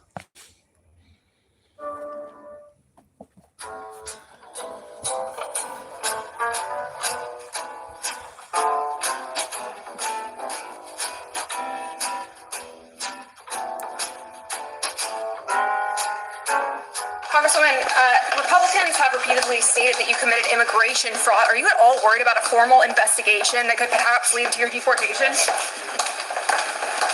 Are you one of those people? What do you mean by that? I don't know what that means, but are you at all concerned? Do I look concerned? Yeah. I guess not. Okay. What about the Minnesota fraud hearing? You didn't show up for that. Do you think you should have? Why should I have? Well, it happened in your state. Don't you want to defend your position? There were people from my state that were there. Okay, but why not you? I mean, there's allegations that you're complicit in the fraud. Wouldn't you want to show up? Why would there be an allegation that I'm complicit? How would I be complicit? Well, what about Tim Do Walz? you just ask stupid questions? Is this your thing? What a bitch. I'm curious to get your thoughts. I mean, there's a lot of controversy around the issue. $9 billion in fraud in the state of Minnesota. $9 billion? You don't think so? Really? Yeah, and counting. Probably more, honestly. You think that's fake news or what? That is more than half of the resources that are allocated. Okay. So you genuinely, like, your brain has told you that it is possible for half of the resources. I'm just going off of what for our public service to, like, half disappear is what you're saying. Countless Minnesota state representatives, whistleblowers have come listen to forward. yourself, though. I'm Like, trying just think about that for a second. Maybe if you showed up at the hearing, you would know that just think whistleblowers about are that being for a second. retaliated against for exposing the fraud. Why is that? Why are they being But tracked and just traced? think about what you're asking. Who is tracing whistleblowers? Minnesota state officials, Tim Walz, anyone who dares to speak out against the government. Tim Walz is doing something to Yeah, whistleblowers? why is Tim Walz stepping down if he's, innocent? Why isn't he running for re-election? Because he's had 8 years to serve as our great governor. He was going to be vice president of the United States if Kamala won. Said he would have been an excellent vice But president. now he's stepping much down. better than the person we have right now. No. And now he's stepping down as governor. Any comment on that? You don't think he's maybe complicit? He is focusing on trying to make sure our state remains great. Great. All right. Have a nice day. Thank you. You too. Please read. This same man, Tim Walz, literally put up a Somalian flag in place of the Minnesotan flag. Like when he thought things were all good. Let me see if I can find that video again. I could not believe he did that. He literally put the flag of Somalian up during an interview, y'all. It was so ridiculous. But this is what the Democrats have aligned themselves with. Disrespecting Americans, disrespecting the sovereignty of America, disrespecting everything for illegals and immigrants to be over us. Like they are okay with the takeover. and this is so goofy of a sitting governor to do something like this, but he actually did this. All right, ready. Whoa, wait a minute. Where are you going, Tim? Oh, yeah, great. Get that flag out of here. Bring in the new state flag. Oh, that's quite an ugly flag there, Tim. There, that's better. I can't believe Tim Walz replaced the state flag with a Somalian one. False. Tim Walz didn't pick Minnesota's new flag, and its designer said it wasn't inspired by Somalia's. Yeah, the fact checkers were all over this one when it seemed it might hurt Tim Walz's chances of becoming vice president. But are we, critical thinkers that we are, going to sit by and accept this? Here is the previous Minnesota state flag. It's all right, I guess. We have mountains, a guy working on a farm, and, an Indian on a horse. Well, we can't have an Indian on a horse. Some imagery of the state flag was deemed politically incorrect. It depicts a Native American riding off into the distance with a white settler on the land. The first flag, adopted in 1893, did too. The Native American man on horseback was troubling to a great many. Let's pivot now in 2024 and do something that's more inclusive. I think we can tell a better story through the flag. And what better story to tell than Somalia's conquering of Minnesota? False! Right. Sorry, fact checkers. It's totally not a Somalian flag. Okay, but what's worse, since hearing that Tim Walz, the governor, is going to be not trying to be governor no more, he's going to step down.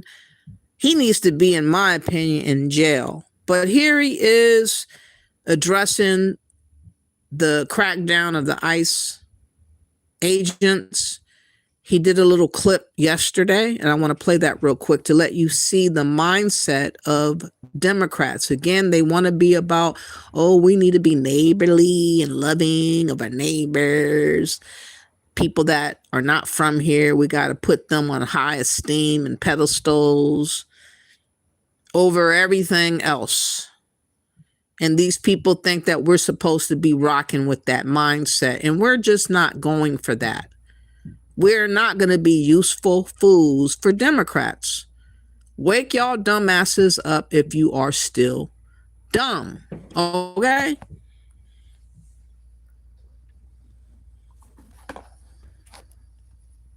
My fellow Minnesotans, what's happening in Minnesota right now defies belief. News reports simply don't do justice to the level of chaos and disruption and trauma the federal government is raining down upon our communities. 2,000 to 3,000 armed agents of the federal government have been deployed to Minnesota.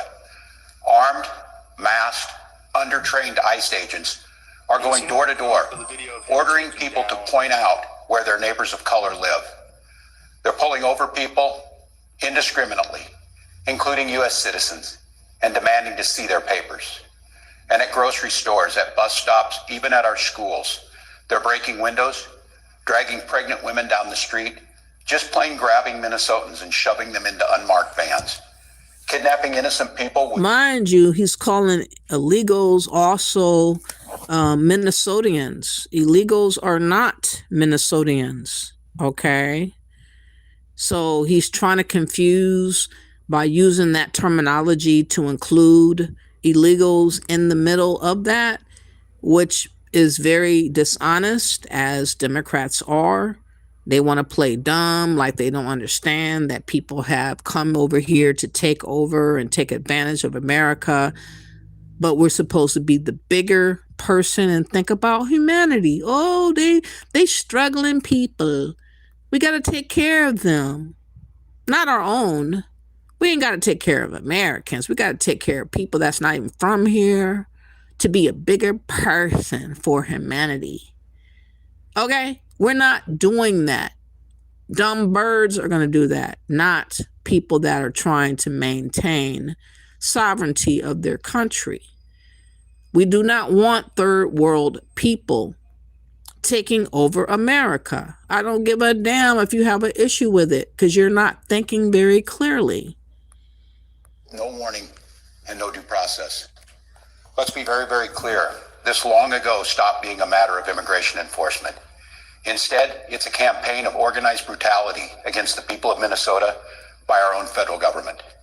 Last week, that campaign claimed the life of Renee Nicole Good. We've all watched the video. We've all seen what happened. And yet, instead of conducting an impartial investigation so we can hold accountable the officer responsible for Renee's death, the Trump administration is devoting the full power of the federal government to finding an excuse to attack the victim and her family.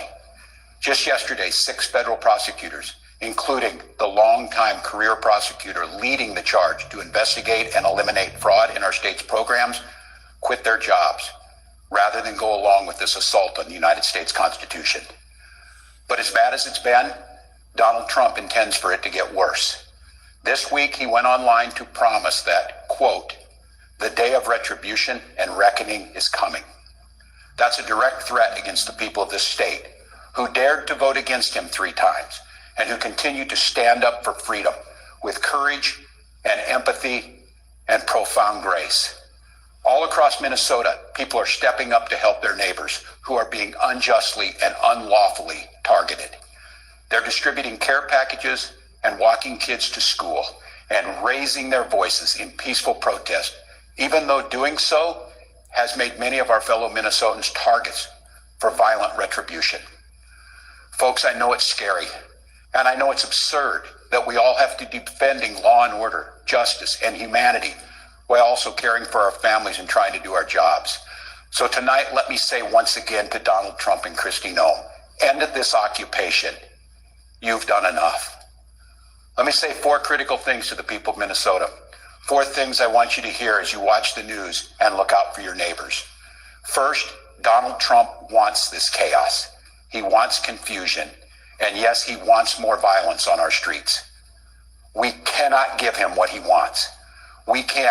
We must protest loudly, urgently, but also peacefully.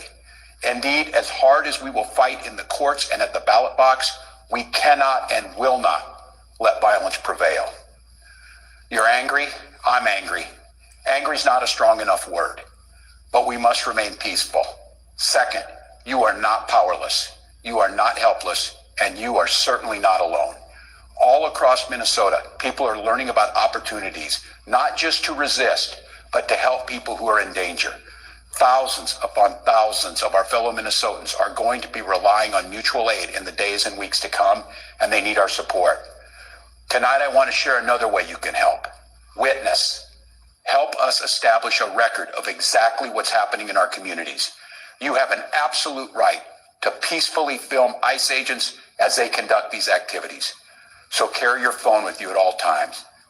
And if you see these ICE agents in your neighborhood, take out that phone and hit record.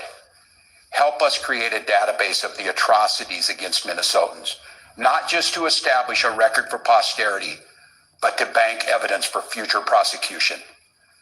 The third thing I want to say to you tonight is we will not have to live like this forever. Accountability is coming at the voting booth and in court. We will reclaim our communities from Donald Trump.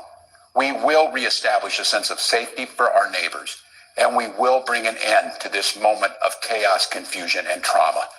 We will find a way to move forward, and we'll do it together, and we'll not be alone. Every day, we are working with business leaders, faith leaders, legal experts, and elected officials from across this country. They've all seen what Donald Trump is trying to do to our state, and they know their states could be next. And that brings me to the fourth thing I want to say tonight, Minnesota, how incredibly proud I am of the way that you've risen to meet this unbearable moment. But I'm not at all surprised, because this is who we are. Minnesotans believe in the rule of law, and Minnesotans believe in the dignity of all people. Do they believe in not defrauding governments? Do they believe in complying with authorities? Do they believe that America has the right to protect itself from other people that have ill will intention? Not according to Tim Walz. He thinks those things are not a priority. And this is why, in my opinion, he is very lame, a bitch ass, I can't say that word, but man, I guess you can call very vaguely, I can call him a man. I don't look at him as a real man, though. People like to call him Tampon Tim. He was the one that wanted to have tampons in boys' bathrooms, literally. And he was the one that was called upon by Kamala Harris to potentially be a vice president. But under his watch, he was allowing all the fraud to persist in Minnesota. And he has a bigger fish to fry as far as covering his ass, because I'm sure he will be connected when it's all said and done. And I hope nobody is spared. I hope all of them go to jail and suffer the repercussions and consequence of them being betrayers of America. They got to go. But again, he is trying to change the narrative about the big old wolf and Trump doing his job. He told these people while he campaigned what he was going to do. He literally said, I'm going to be the biggest mass deportation president ever. He literally said that he's coming for all criminals and anyone that has come into the country illegally. He told it all, and people assumed they were talking about Black Americans. That's what they assumed, that they were targeting us yet again. And these Hispanics, Cubans, all these illegals and immigrants that were defrauding the government by overstays of the visas for years, decades. They were here for 20, 30, 40 years. They were so comfortable and emboldened to be disrespectful to the law of the land because they had gotten away with it for so long. They just figured it would never be about them.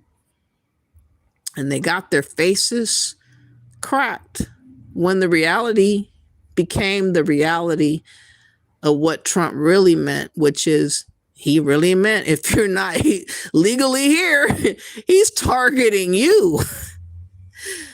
It's a beautiful sight in my mind, because a lot of people were assuming it was going to be Black Americans, because it's always been us. It always been us. And so people are so butthurt that Black Americans are not the forefront of what is going on with the protesters. And they just think that we are obligated to put our necks on the line for them. It is so amazing, the entitlement of these illegals and immigrants that just figure we're to work for them. Like, we're not your slave, okay? Our ancestor hundreds of years ago were slaves. That does not translate in 2026 that we are now to be enslaved to you, okay? And now you guys understand it, and you guys are butthurt and upset about thinking that you had it like that, assuming that we were going to be just acting the fool on account of you. Millions of y'all, that's what y'all thought? You thought wrong. Now, Trump has just talked about freezing the visa process for about 75 different countries. And we're going to talk about that real quick. And also, he talked about the TPS being canceled for the Somalians. And I know it's going to get so crazy in Minnesota, but like I said earlier, and he said earlier, the Insurrection Act might be activated. He's warning, is if this stuff continues to escalate, if this chaos and retardation of these Democrats and fake protesters and people acting the fool, causing all this chaos and confusion and endangering ICE agents and all of this stupidity that's been going on forever, since this has been going on for now going on 2 years, he is going to, and I believe he's going to do it probably in the next month, probably next month, the Insurrection Act will happen.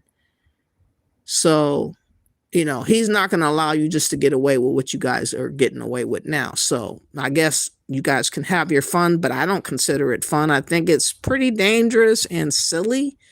You might as well just tap out and just know that it's over. It's over. Okay?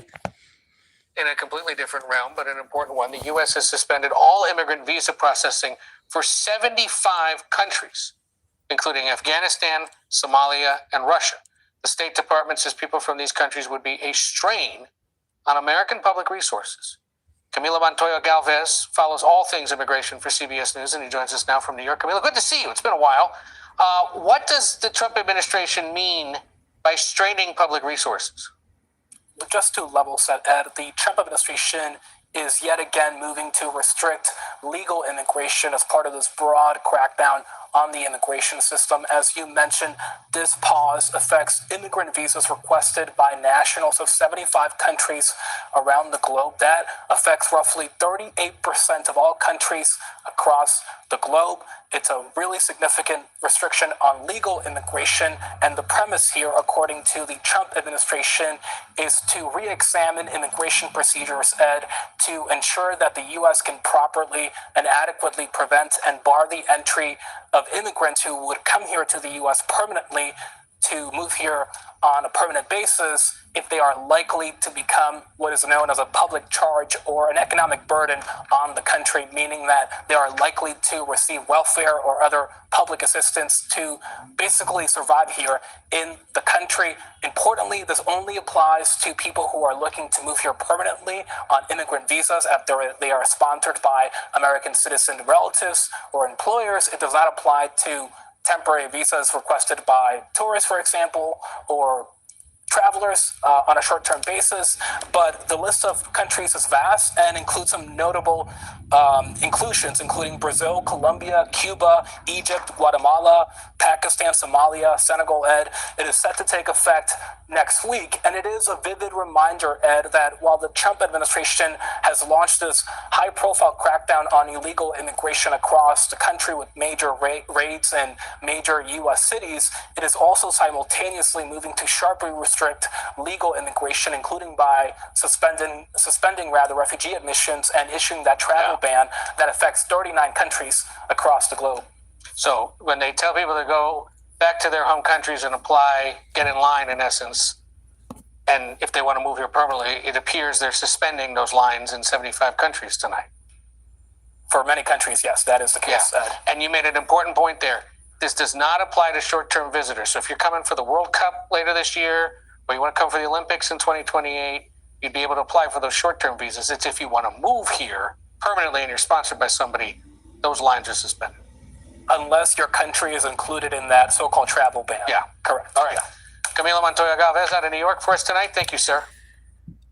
There it is there. And I think that it is very smart to do so that you can know who is who and why they're here and for what purposes they are here in America. Like allowing people willy-nilly just to come in and then lie about their intention, because a lot of these people just would get a visa and they would deliberately stay well past the visa and most times not even leave ever. And now they're acting confused that they're being hemmed up and taken out of America. Like they are so confused. Oh my God, I've been here for 20 years over the visa allotment time. And I should be allowed to stay because I've been here working. I've been productive. But you came here with a different intention versus what the visa was allotting you to be here for. You took it upon yourself to be past the visa time on purpose. You manipulated and used what you thought was a good scheme, a fraud, a manipulation, and you thought you would never, ever be called out about it. And now all that shit is being called to the carpet, and now you feel some kind of way. But you had a good run for many years, sometimes 30, 40 years, and you think somehow it has earned you privilege because you got away with it for all that time? I mean, the way y'all look at stuff is just really, really odd. But it just goes to show that you guys are leeches in a lot of ways. You are liars in a lot of ways, schemers in a lot of ways, and you think you're entitled. And Trump is stopping all that. Not, well, you weren't deserving of the entitlement, but this perceived notion of entitlement. It's all gone bye-bye.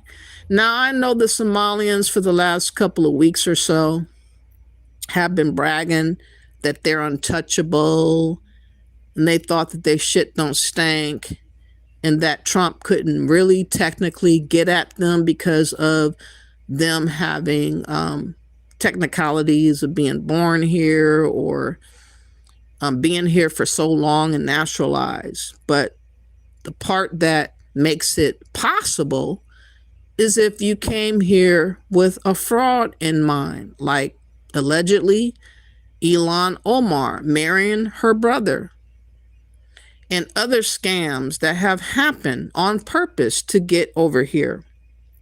He's disallowing the loophole of scams, and now a lot of illegals and immigrants really are shook because they never fathom that this could ever be a reality, and now it's here. So let me find the video about the Somalians now having their TPS taken. TPS Somalians and many others. I think next month will be Haitians. March would be the Somalians. It is possible the Venezuelans probably will have some type of deal worked out because of what Trump did. Going up over there and taking over Venezuela. I know that they are definitely seeking to change that around to benefit the ones that are already here, because surely the Venezuelans don't want to leave, even though their so-called corrupt leader has been taken into custody here in America to look and possibly be convicted of crimes that he's been accused of. The same normally should want to go back to Venezuela now, but a lot of them are going to seek to stay, I'm sure. But the Somalians, their time is ticking, and they have a little bit time left. And what they're going to do, I don't know. Our team continues to follow major news surrounding immigration in the United States. And just yesterday, we told you the Trump administration will halt funding to sanctuary cities and states. And it also announced the end of temporary protected status for Somalis. And this comes after Somali-run childcare centers in Minnesota were accused of fraudulently taking federal funding, something they've denied. Our ABC 10 News reporter Laura Acevedo shows us what this means for Somalis here in San Diego and across the country. There are thousands of Somalis right here in San Diego. Not all of them, of course, are on temporary protected status. But local community leaders say the administration's decision affects everyone, not just those with the immigration protection. In a post on X Tuesday, the Department of Homeland Security and Immigration Services announced temporary protected status for Somalia was ending, meaning Somalis with the temporary legal status would need to leave the country by mid-March. The government says it made the decision after reviewing country conditions and deciding the country no longer meets the conditions for TPS. This is a racially motivated and politically motivated agenda. Tazeen Nizam is the executive director for CARE California in San Diego. The organization offers services to Muslims, immigrants, and refugees. Nizam feels this is another attack on Somalis in the U.S. by the Trump Trump administration. The Somali community is a big part of the fabric of San Diego County. There are many Somali-led organizations that are doing wonderful work. The government has ended TPS for a number of countries since Trump took office once again, like Haiti, Venezuela, and several other African countries. It's issued for places going through things like political turmoil or natural disasters. Somalia currently has a level 4 do not travel advisory from the State Department. The geopolitical nature of the country has been unsafe for these folks, and that is the reason they were here.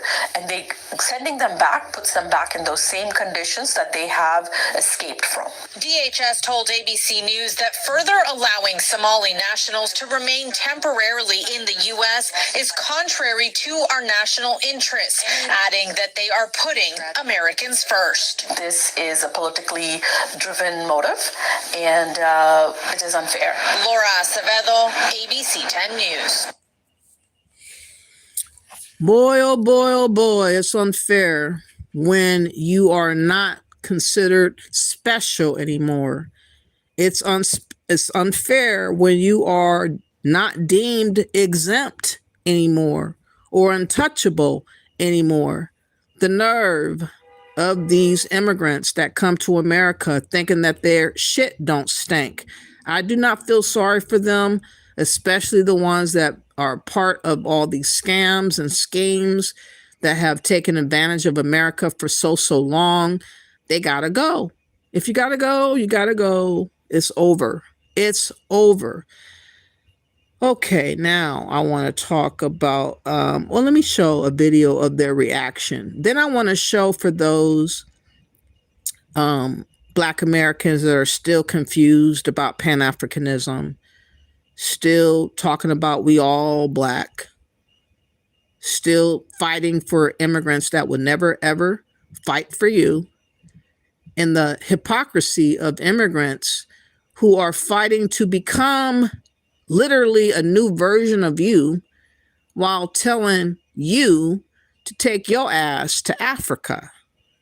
Like every immigrant is on the same page trying to tell us to go to Africa when they are not trying to go to Africa themselves or go home themselves. But they have all these instructions for us to go do the thing in which they would never dare do. I have a video of a Jamaican who is petrified about all the things that are happening in America because now her people who are Jamaican are in jeopardy of being deported or having some issue with, the schemes and scams that they have done living in America all this time. And not one time does this Jamaican ever mention Africa. But it's very ironic that so many Jamaicans and Haitians and other Caribbeans and Africans love to tell Black Americans that we need to go to Africa. We need to touch down in Africa. We need to go move to Africa. But now that this problem is being posed to them, they are meeting a dead end. They don't know nothing about Africa. They all want to fight for the right to stay in America. And they're trying to make us feel convicted about their issue. Like we're supposed to share the same sentiments of them staying in America because they're Black. It don't work out like that. I'm sorry. A lot of you guys got it all messed up. You guys thought that you guys can play manipulative games against Black Americans. And a lot of us, now that we have delineated, have woken up and we're not going for the okie doke. And a lot of y'all can't handle that fact because y'all thought y'all had us in the back of your pockets. You thought we would always be down for this notion of so-called Blackness, like claiming Black is all we need to have. Like that's supposed to somehow give us joy. Somehow that's supposed to fill us in our belly. Like, what are you guys sipping on is what I would like to know. because that ain't working out no more. That hustle, that gimmick is not working out. I can't find that video because they did away with that video. But okay, so I'm gonna go to the Jamaican lady because I can't find that video. Someone put it on private, unfortunately. But there were a lot of Somalians responding to the TPS of Trump, with their TPS being over in March. And somehow that YouTuber, who is African, decided to make it a members only video, so I can't play it.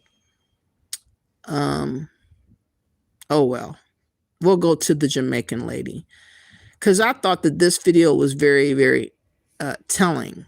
And the reason why it's so telling is it showcases the intention of these immigrants that come to America. They have nothing else in mind but to be where we are and to claim our identity. That's what they really are on. They want the right to be claimed as American. They're not thinking about Pan-Africanism. They're not thinking about Africa. They don't care about this block of blackness, but they're selling us the lie. But when the shit hit the fan, the truth is always revealed, and this is their truth. And this goes for all the immigrants, whether they're Jamaican and African or Caribbean, whatever they are, whatever race or color they are. They want to be where we're at. They want to become American, and they don't see any other avenue but that. Okay, let's go. What we've done is actually gotten 2.5 million illegal aliens out without any of the really big marquee things that we've been working on. That was just simple willpower and the President of the United States coming in and saying this is done. I think we're going to see those deportation numbers ramp up as we get more and more people online, working for ICE, going door to door, and making sure that if you're an illegal alien, you've got to get out of this country, and if you want to come back, apply through the proper channel. As you guys would have seen the starting of the video where J.D. Vance said that ICE is going to be going house to house to search for illegal immigrants from all over the world and send them back to our country. Now, earlier on in the year, they stated that persons should self-deport themselves back to their country, and they offered to pay them money to leave, and they stated that over 2.5 million persons have left America. Now, I'm going to speak on this topic. As a Jamaican, America is becoming very scary for us, not just Jamaicans, but for everybody who are illegal, who are legal, who have citizenship. America is becoming a bit scary to live. On this topic, what does this mean for Jamaicans? I saw an article in the Observer where they say Jamaicans are laying low. And to be honest, not just Jamaican, but everybody is laying low. Whether you have your green card or your citizenship, it doesn't matter. Once you are not born in America, you should be scared. I am scared as a green card holder. You are scared, and many persons, especially persons who do not have their papers sorted out. Now, this is not a time for anybody to point fingers at anybody and say, well, I have my stay, so this won't affect me. Or I have my stay, she have her stay, so she's a citizen or he's a citizen. It's a critical time now in America where I have never seen anything like this looking in. Because I just moved to America, so, I don't know much about immigration there, but for the little time that I'm here and looking in from out in Jamaica here or around the world, it's becoming scary. People are literally afraid. It's gone from normal leave to violence to death. Persons are being unalive. Persons are getting arrested on a daily basis. My question is, as a Jamaican, what does this mean for us? America is a place where a lot of people wanted to go to make life for themselves. And a lot of Jamaicans, a lot of people from around the globe have been to America and made a name and a life for themselves. Some have bought house there, some plan to retire there. The president of America has stated before he won that he would have gone into the house, he would have gone into the presidency and do one of the biggest mass deportation ever in the history of America. And looking at things, he's beginning to do that.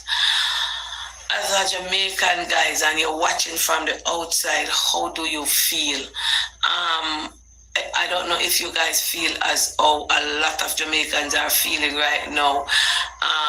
Scared, don't know what to do. Should I go home?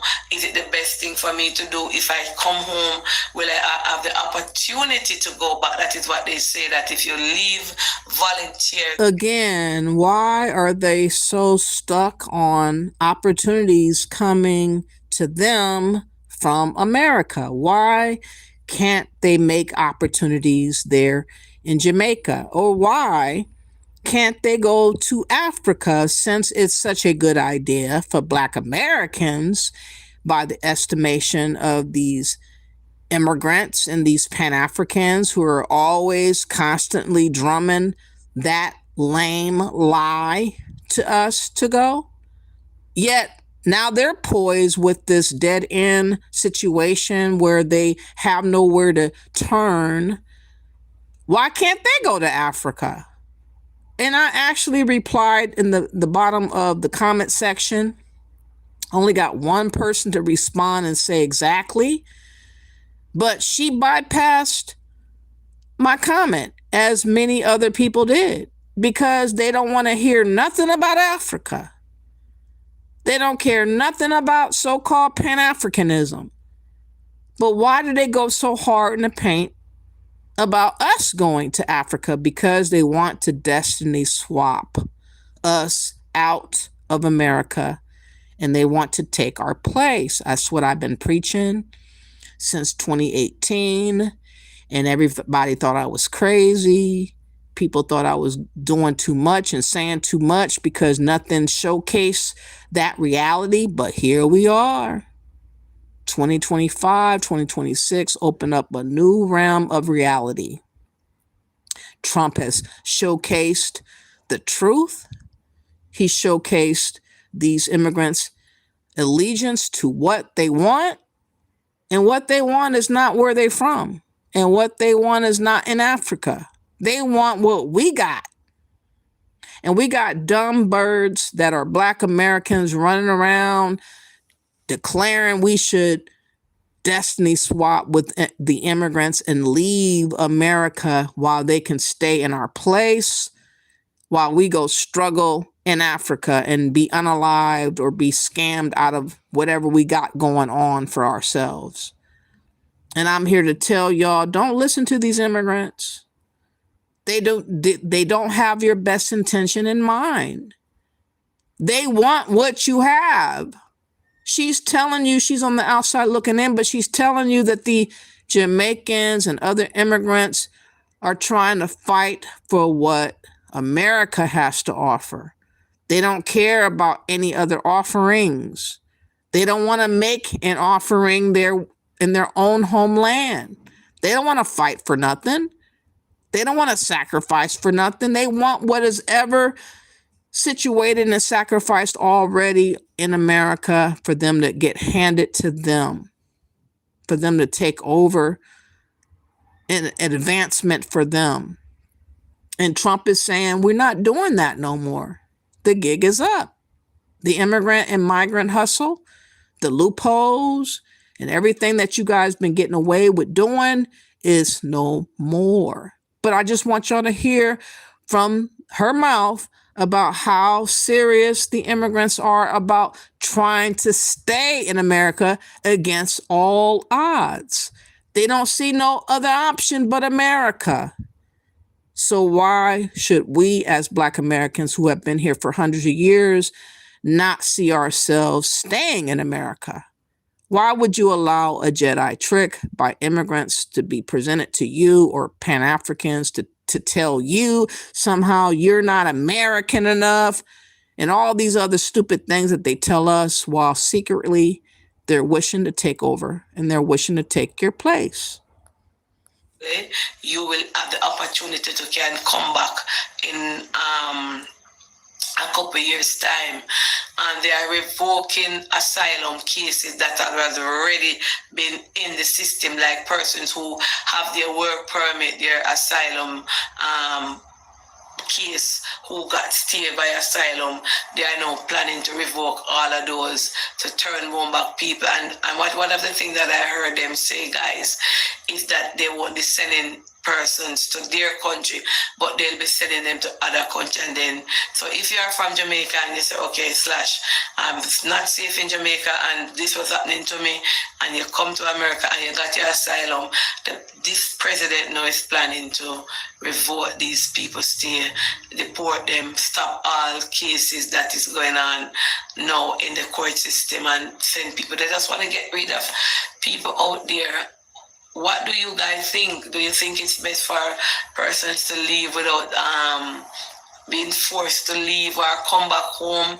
Is Jamaica safe? Why would you risk being forced out? Why would you risk being forced to go to a whole nother country? Because the argument that the Haitians are saying, oh, we can't go because the turmoil there in Haiti.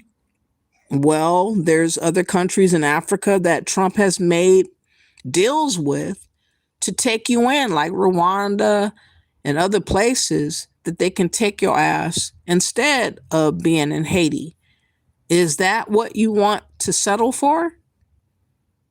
These people don't want to see nothing else but America. They're trying to put everything on the line to stay in America, while telling us we should fight white supremacy.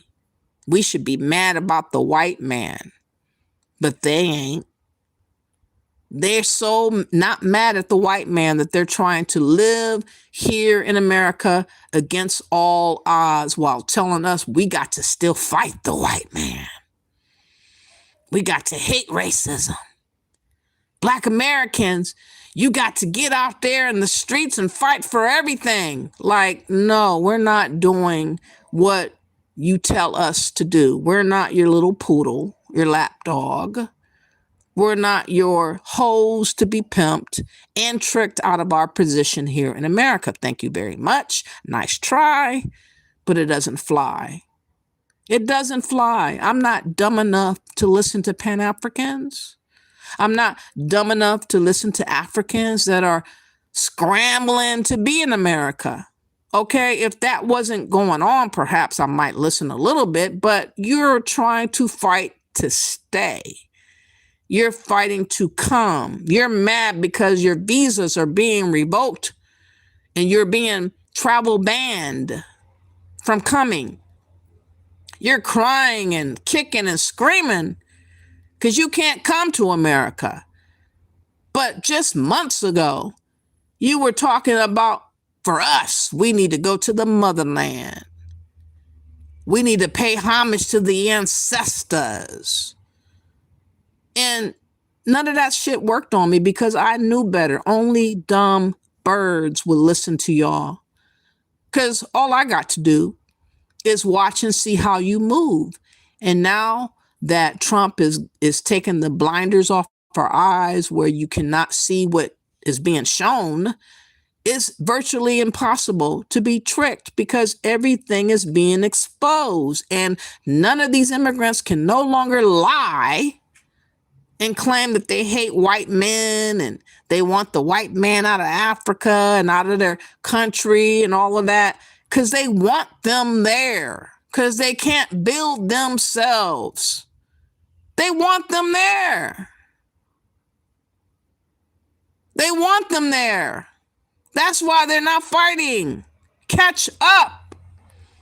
It's life here in Jamaica for persons to come back home, to who leave and to make a better place in America, make a better life for themselves. One of the questions that I was watching something, a podcast earlier, prior to doing this live, and persons were saying that they were scared and they were planning to leave America. Is America the only place that persons want to go? Is there other countries that persons could go to and make life for themselves? Because to be honest, America is really very, very scary. We saw the incident where the lady got shot in her vehicle. I don't want to talk too much on that because I don't know everything, but what I have seen on the screen, I don't even want to talk about it. But as a Jamaican living in America, how do you feel as a Caribbean person to see what's going on? You know, America used to be the country where everybody looked forward to go. We cannot tell persons what to do with their country and to say. She said they used to look forward to go, meaning they never thought about Pan-Africanism. They never thought about Africa. So why so many immigrants online arguing? I mean, literally every day I've been online, having lives arguing with Black Americans about we hate ourselves if we don't want to go to Africa. We hate ourselves if we don't want to call ourselves African. We hate ourselves if we don't believe in Pan-Africanism, when none of these people utilize Pan-Africanism or deem Africa as a solution and option for their situation. And especially now that Trump has done all the things he's doing to get them out, and they still ain't talking about going to Africa. Not a one of them. It just showcased the hypocrisy and the lying spirit, the scheming, scammy, lying spirit of immigrants, and how they collectively have unified among themselves to trick us out of our position, out of our status, trying to have us claim ourselves to be African, which is equivalent to being an immigrant. That's what they're trying to have us do.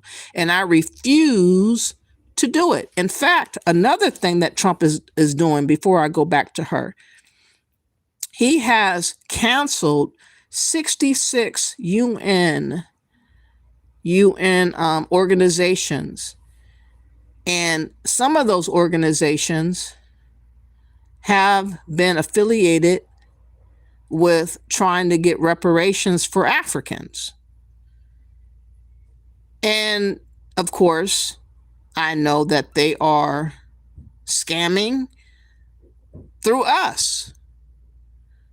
They're taking our narrative, our story, our fight, our plight, our ancestors, and just stamped our name onto their declarations of petitions to get what we're supposed to get in place of us.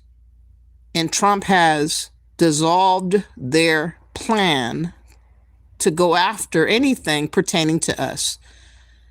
66 UN organizations canceled by Trump. Let me see if this pops up.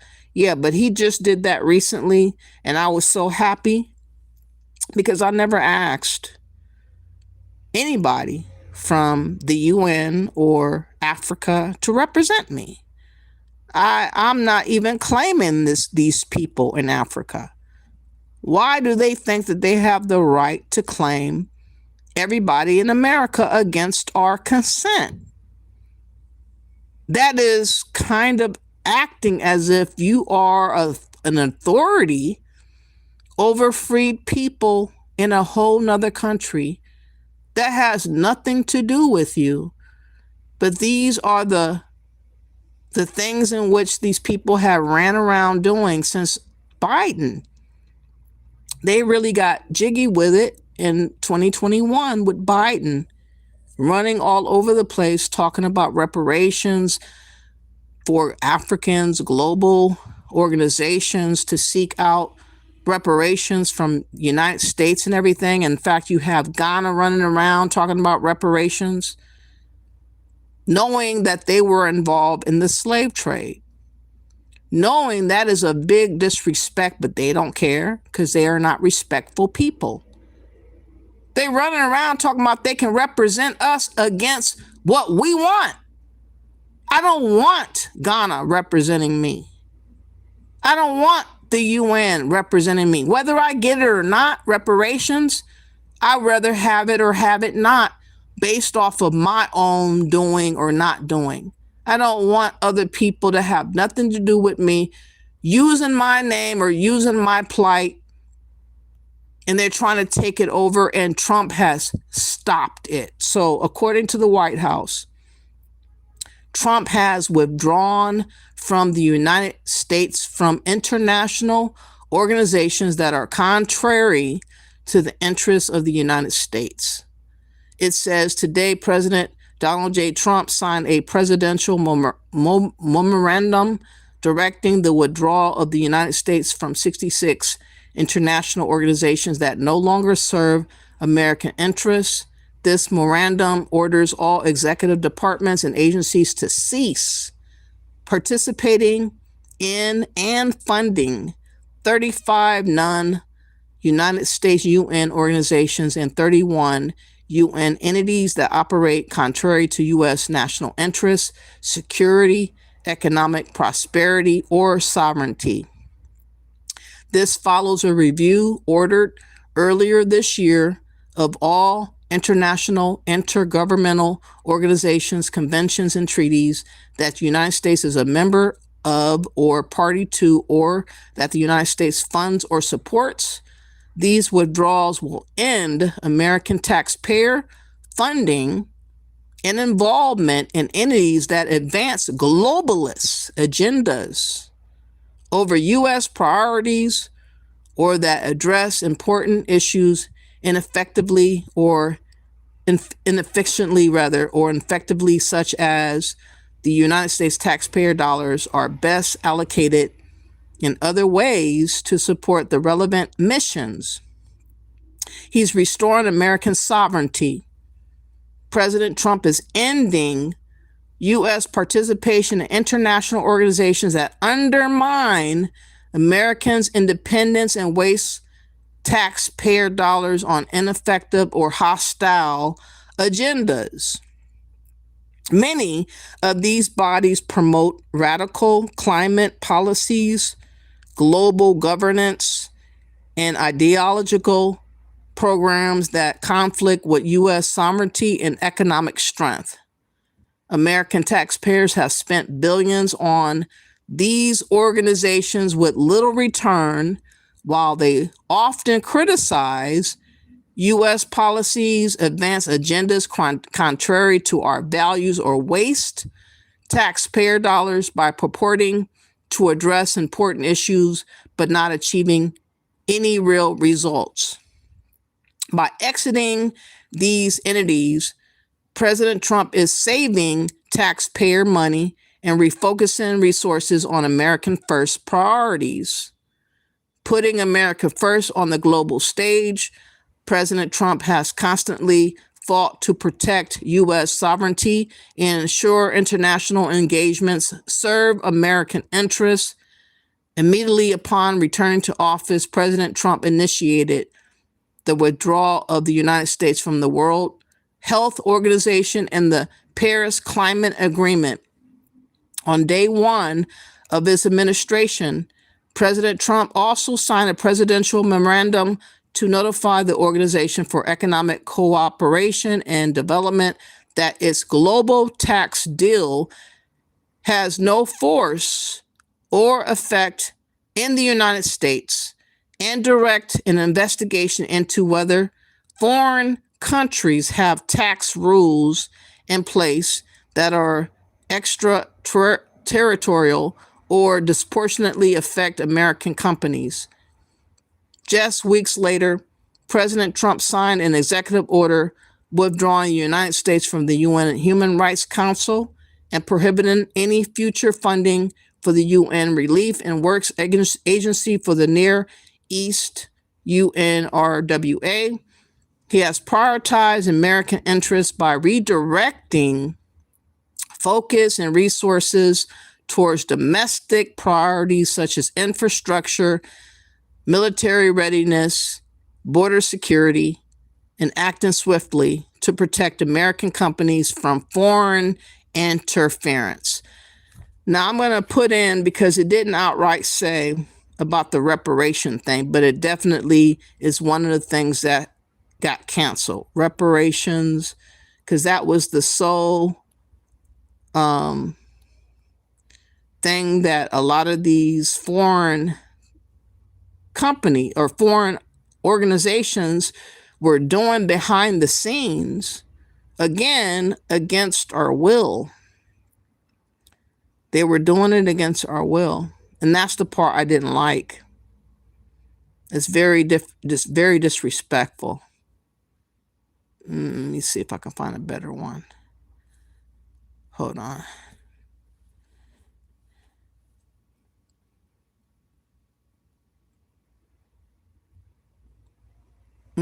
Come on.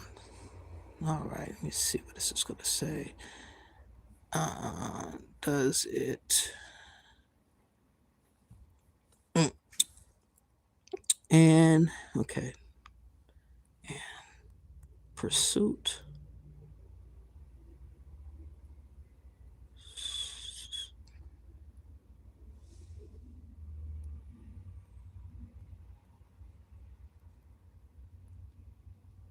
For reparations.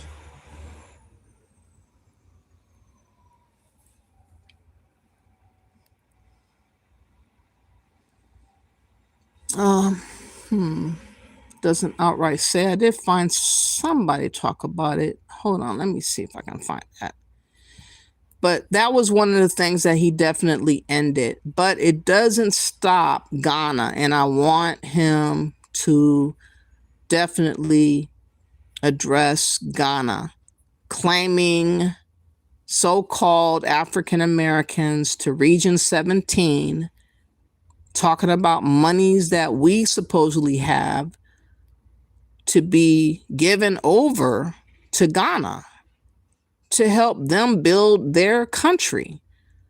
I'm not over there. I don't consider myself African, and I don't want any affiliation with them in claiming me, whether I accept African American or not. But they continually keep us in their mouths. They always talk about us to the point of delirium, being delirious rather. And I'm just sick and tired of Africans claiming us against our will. I wish they would just go on about their business. They have more than enough people there in Africa that they can worry about the migrants that are fleeing all over the place to worry about them. They have skipped over the migrants, and they have sought out us as a remedy to their issues. And that's why I have an issue. Let me go to Dana with the data, because I think she expressed it better. Hold on, let me play a little clip of this. Fair use, fair use. But yeah, Africans, be aware. Just because you claim us don't mean that we're claiming you. And the disrespect of y'all assuming that because you claim us that we have to somehow take it and accept that, it's just really bizarre. You're acting like slave catchers. And I don't like it at all. Go get the migrants that are fleeing all over the place and leave us the hell alone.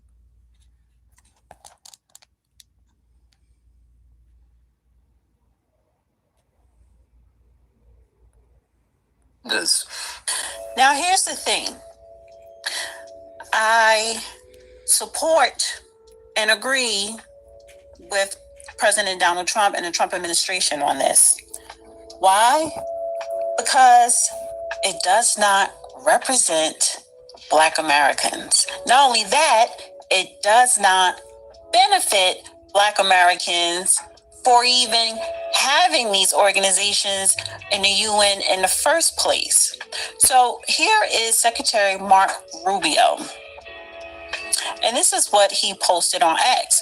President Trump's withdrawal from 66 international organizations sends a clear message that it is no longer acceptable to invest the American people's hard-earned tax dollars in institutions that cannot demonstrate results, accountability, or respect for our national interests.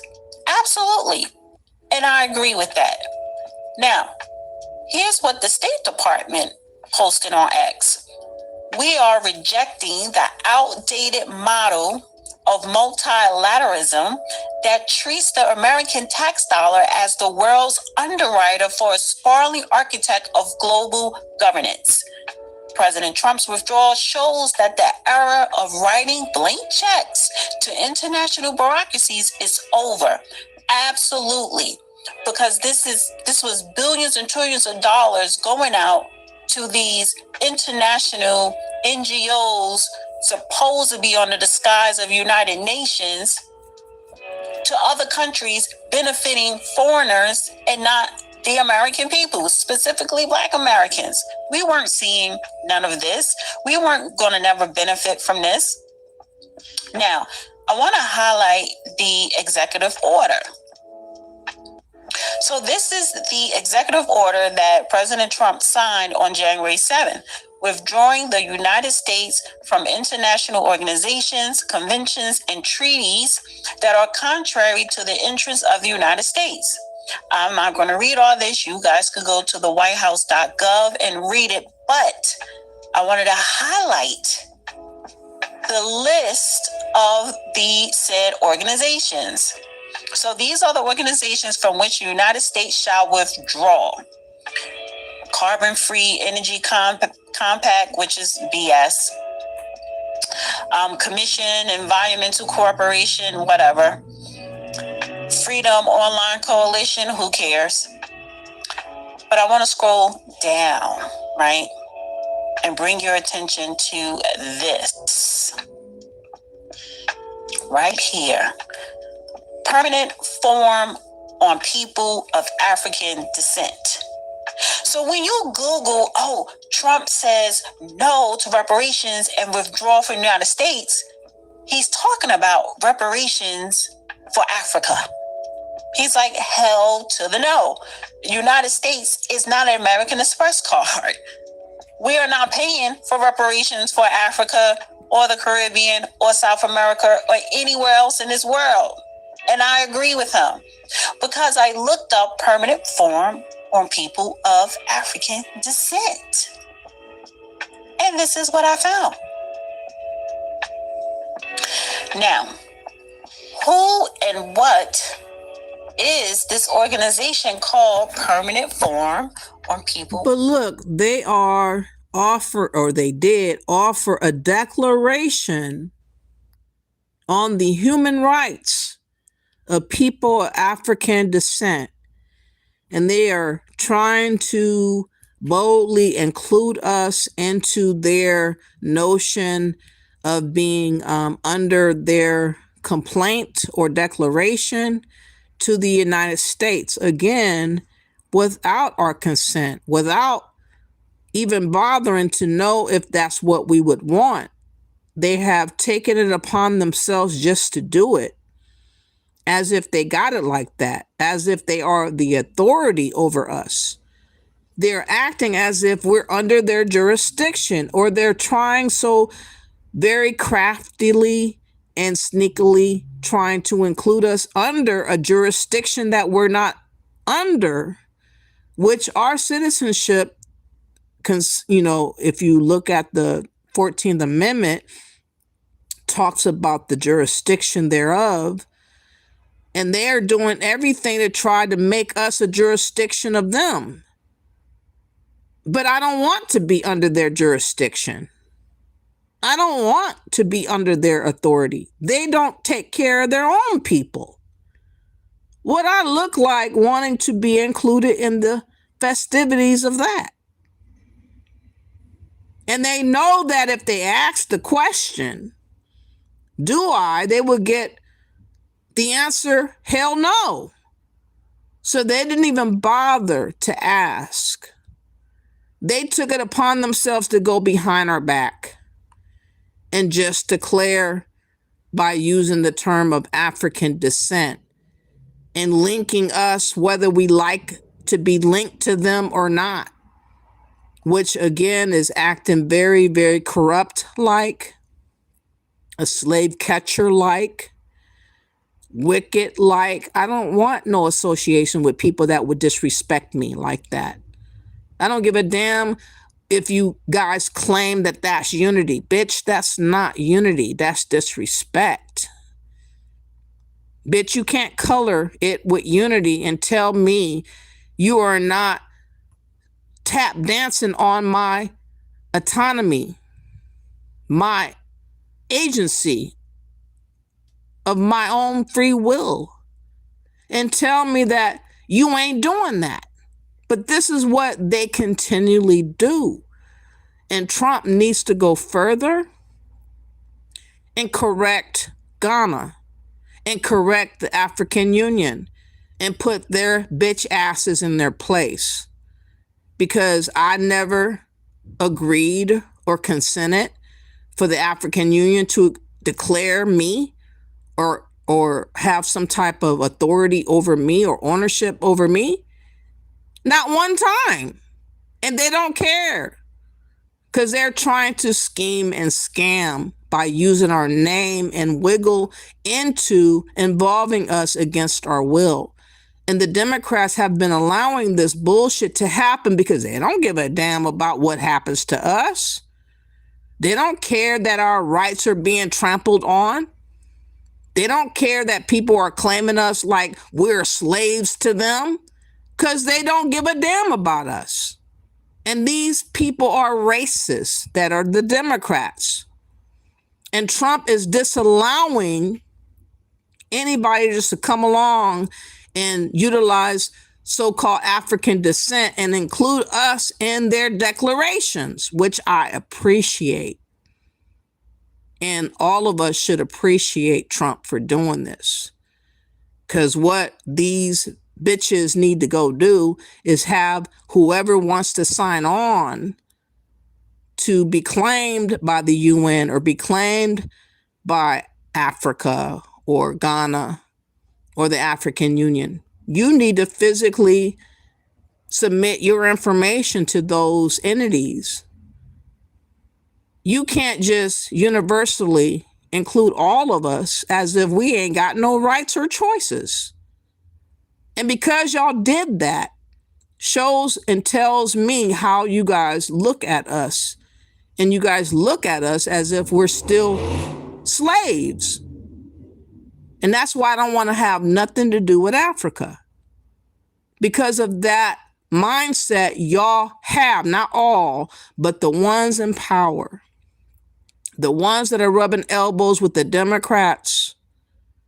The ones that are making declarations and petitions and rules and policies, regions and chapters, including me and my people with that wicked term of African American or African descent, as if you're able to just pick up where you left off at. Like literally, you guys historically sold people, our ancestors, eons ago.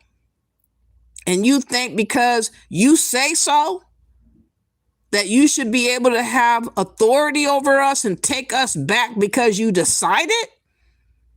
Bitch, I didn't say I wanted you. Bitch, I didn't say I claimed you. Who the fuck are you to me? And this is why I agree with Trump.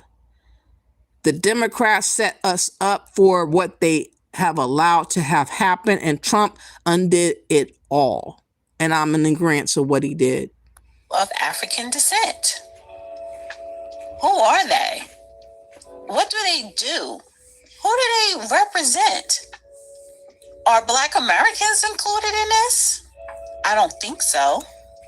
This is clearly just for the continent of Africa. So scrolling down here, you see all of these, different non-governmental organizations. So it's just one organization after another. You have the main organization, Permanent Forum for People of African Descent. And when you go to that organization, they have dozens of other organizations. One in particular, LGBTQIA plus Human Rights Defenders. Scroll down a little bit and you see the Pan-African Development Forum. And we all know that Pan-African has never benefited Black Americans. And then I see here, Toronto Black Farmers and Food Growers Collective. Well, what about the Black farmers here in the United States? I don't see no organizations listed here in the UN for that. We are not included in this, what do they call themselves? People of African descent. Heads of state and government are deliberating here at the African Union Commission in Addis Ababa. This year, the continent has set for itself a theme that will focus on justice for Africans and people of African descent through reparations. The African Union seeks to recover what is owed to Africans, both on the continent and in the diaspora, acknowledging the profound harm caused by the transatlantic slave trade, slavery, colonialism, and neo-colonialism.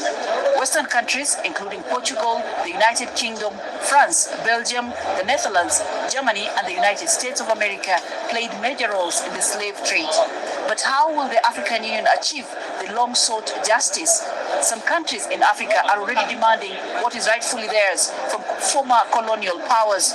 The DRC, for instance, wants compensation for Belgium. The European country has acknowledged exploitation, racism, and acts of violence in the DRC. Namibian communities whose ancestors were brutally killed in the genocide perpetrated by German colonial forces and had their property seized more than a century ago want Germany to own up and formally apologize and pay reparations. France, which dominated more than 20 countries in Africa, is losing its colonial grip.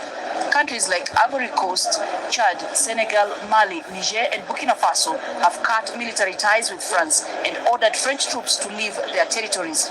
In Kenya, the scars of British colonial atrocities during the Mau Mau struggle for independence remain alive more than 6 decades on. The African Union says colonial powers that took away what belongs to Africa should be made to pay.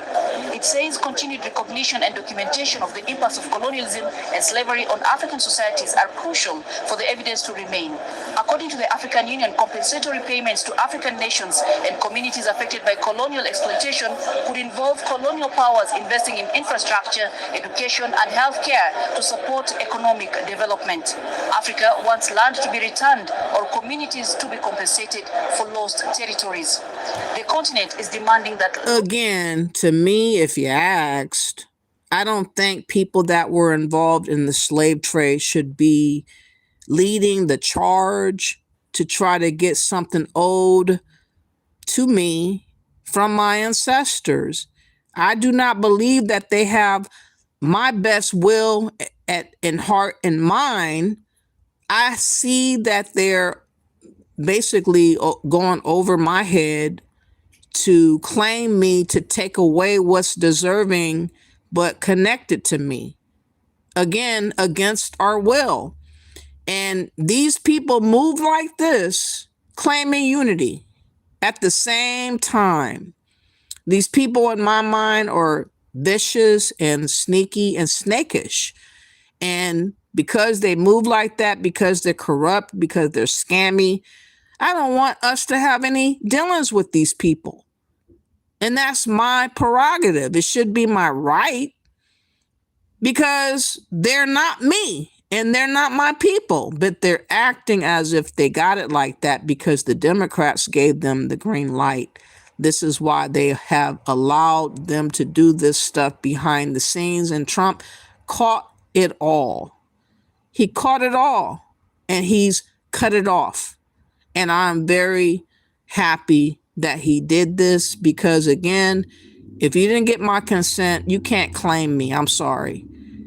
You didn't ask. You just took it upon yourself to claim and declare and all this type of stuff. And now you looking like a dumb bird, as you should. Bitch, you ain't got no control. You ain't got no power over me. Who the fuck y'all think y'all are? I don't give a damn that we're both black-skinned. You're not my kin. Okay? Push the hell on. Go find the migrants that are escaping all over the place and claim them. Leave us alone. African heritage be restored through funding for cultural institutions, education programs, and the return of cultural artifacts. All this, the African Union says, can be done by involving diplomatic pressure or even legal actions at the international level. And this is one of the continent's key priorities in 2025. Remember this? The African Union? I did a show on this because the African Union had this year of reparations in 2025, justice for Africans and people of African descent through reparations, which excluded us here in America. Do you guys remember this? Because now this is another subsidiary from the African Union. The African Union 6th region USA. See, this is how they were going to incorporate so-called Black Americans with their Pan-African Black diaspora reparations claim, because they need us to really make it happen. But Black Americans, we weren't falling for it. So this isn't going nowhere, and it's definitely not going to be funded to any type of capacity under the Trump administration. But again, this still does not benefit, nor has it represented Black Americans. Why? Because you have a lot of Black immigrants here in America that's going to latch on to our claim of reparations. See, they're going to call themselves Americans because they're American citizens, but their lineage is not of the United States of America. Africa can never and will never get reparations for anything. Africa needs to pay reparations to Black Americans. Exactly. If anybody should be doing anything, it should be us suing our government and Africans' government. They all owe. They should stay out of the way so that they're not on our radar. But instead of them respecting the fact that they have disrespected our ancestors of old, they're acting as if they're innocent. They ain't did nothing wrong. The atrocities that they caused to a possible ancestor, it was all under the bridge. It's all forgiven and forgotten. Who says? Y'all don't have a right to tell me it's over. You don't have a right to tell me it's forgiven. Bitch, I didn't say shit about forgiveness and forgetting. So you guys are out of pocket and out of line and out of order. And again, in my opinion, many of these Africans view Black Americans as people that are too free for their own good. And they think that they should have authority over us. And they think that they should be able to do what they are calling themselves doing behind our backs to acquire authority over us. And Trump caught it. And what he needs to now do is catch the African Union and Ghana in particular, who is running around claiming us to a 17 region against our will. The African Union is still claiming us under the 6th region. He needs to go and remind them that we're not under their jurisdiction and we're not citizens of them. Because ain't nobody claiming them like that. For the Pan-Africans that desire to claim African Union and trust them, bitch, you can sign up on their entity in their database and you can declare whatever you like in your own name. But what you're not going to do is include me against my will. And like I said, maybe in the future, if need be, we might have to take a clash action against Africans, in particular Ghana and the African Union, because of the things in which they think that they should be able to get over with. In particular, like I said, the African Union has been very, very busy. And look at this bitch ass nigga right here, who's a Pan-African, who's excited about the African Union claiming them. Again, if you want to be claimed, put your name on the line. Sign on in a database individually. What's wrong is claiming others in the millions who ain't claiming you back. Here we are on TikTok, going back and forth with non-entities, talking about how people can only be considered African if they have dual citizenship, and yet within the African Union, all 55 African presidents signed a treaty recognizing the African diaspora as a new nation, granting the African diaspora full participation in the African Union. They call it the 6th region. So now within the African Union, there's North, West, East, South, Central Africa, plus one last region, the 6th region, which constitutes the African diaspora.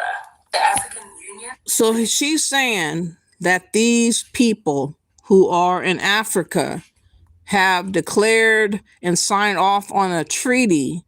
Shouldn't the people that they're talking about have to sign off on a treaty of consent?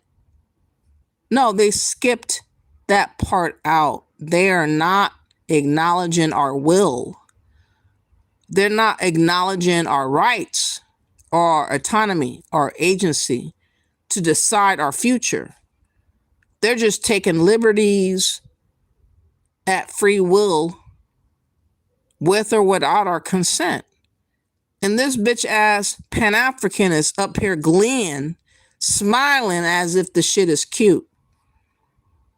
The shit ain't cute. Is that the African diaspora contributes greatly to the development of Africa. Y'all remember when my girl said, why do I need a passport to go to Africa? Well, they're creating an entire 6th region identity card to stabilize sovereign citizenship for African people in the diaspora. Well, look at that. The ID will have 3 functions: symbolic, political, social, and economic. I'm going to explain the functions in part 2. Mom, Dad, I just got married. But that's what Trump has to finish up on, because again, the African Union still is doing a lot of devious stuff behind our back. But at least he got the UN together and he has dismantled their notions of reparations claim or any other claim pertaining to us in America. Because again, they did it behind our backs and they did it without our consent. And I'm glad they dissolved away what they thought they had a right to do. Y'all ain't got no right to do nothing. You don't have no authority over me. I don't claim you. Leave us alone. Leave us alone. If I have to sign off and write a letter to Trump to remind him of what you guys are continually doing, I will. Before he gets up out of office, I will. And I don't got no qualms over telling on what you guys think y'all gonna get away with. I gotta wake up and just hear a video about being claimed to this region and to this chapter and all. Bitch, my citizenship is connected to America.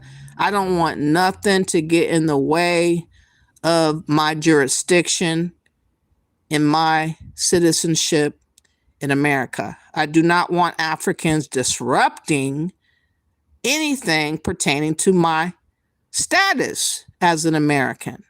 And they keep tinkering around, playing off with who we are, what jurisdiction we're belonging to without our consent. There's a big issue with why they think it's okay to do this. Christopher Windsor says no more visas for Canadians. I want Pokemon and Justin Bieber out the U.S. Okay. But BBNO can come over. Who is that? Chad Wells says everything he is doing is to better The United States, what is wrong with people? Exactly, Chad. Right now, I don't see no qualms with what he's doing. And I'm not on the side of illegals and immigrants first over me. They have their own home countries. They just not willing to do the sacrifice to make it better. They're not willing to put blood on the line. They're not willing to have civil wars like what has happened in America in times past. They're not willing to put anything out there.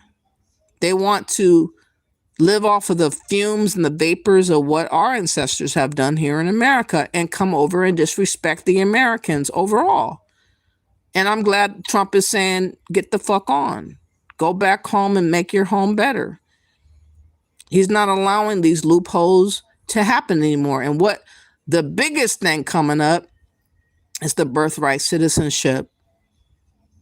That's going to be determined by the Supreme Court. And hopefully it's going to disallow people that just fly in 9 months pregnant claiming to be American with their babies. Because that's not what the 14th Amendment was meant for. And it took somebody with balls to finally say the words that need to be said. Because everybody was eating off of our sacrifices, benefiting their children's children over the Americans, essentially destiny swapping us out of our destiny for immigrants. And I'm not down for none of that. Tom Brent says, TPS, that's what's wrong with people. Exactly. How the F does that affect anyone but them? Christopher Windsor says, I'm not sure what you mean. Kimberly says, I'm O. Okay. No, that's why you should go back. Who are you speaking about? Go back where? To Somaliland. Oh, yeah, they should go back. It only takes a year to become a citizen, Christopher says. Tom Brent says, Black Americans have been a part of our country from day one. I never understood why people tell them to go back to their home. It's crazy, Tom Brent. They have been trying to jet-eye trick us out of our American status. They want us to perceive ourselves as being just like an immigrant that just got over here, because it advances them over us.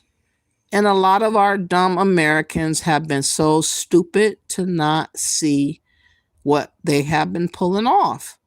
And I've been saying it, but it's like they want to say, oh, you want to go against Black people? You're an enemy to the Black race. Bitch, I don't give a damn about the race because they're not my people.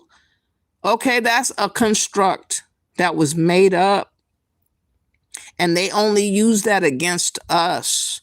They don't recognize it any other way in any other time. For instance, what's going on in South Africa? Let me play this video real quick before I continue.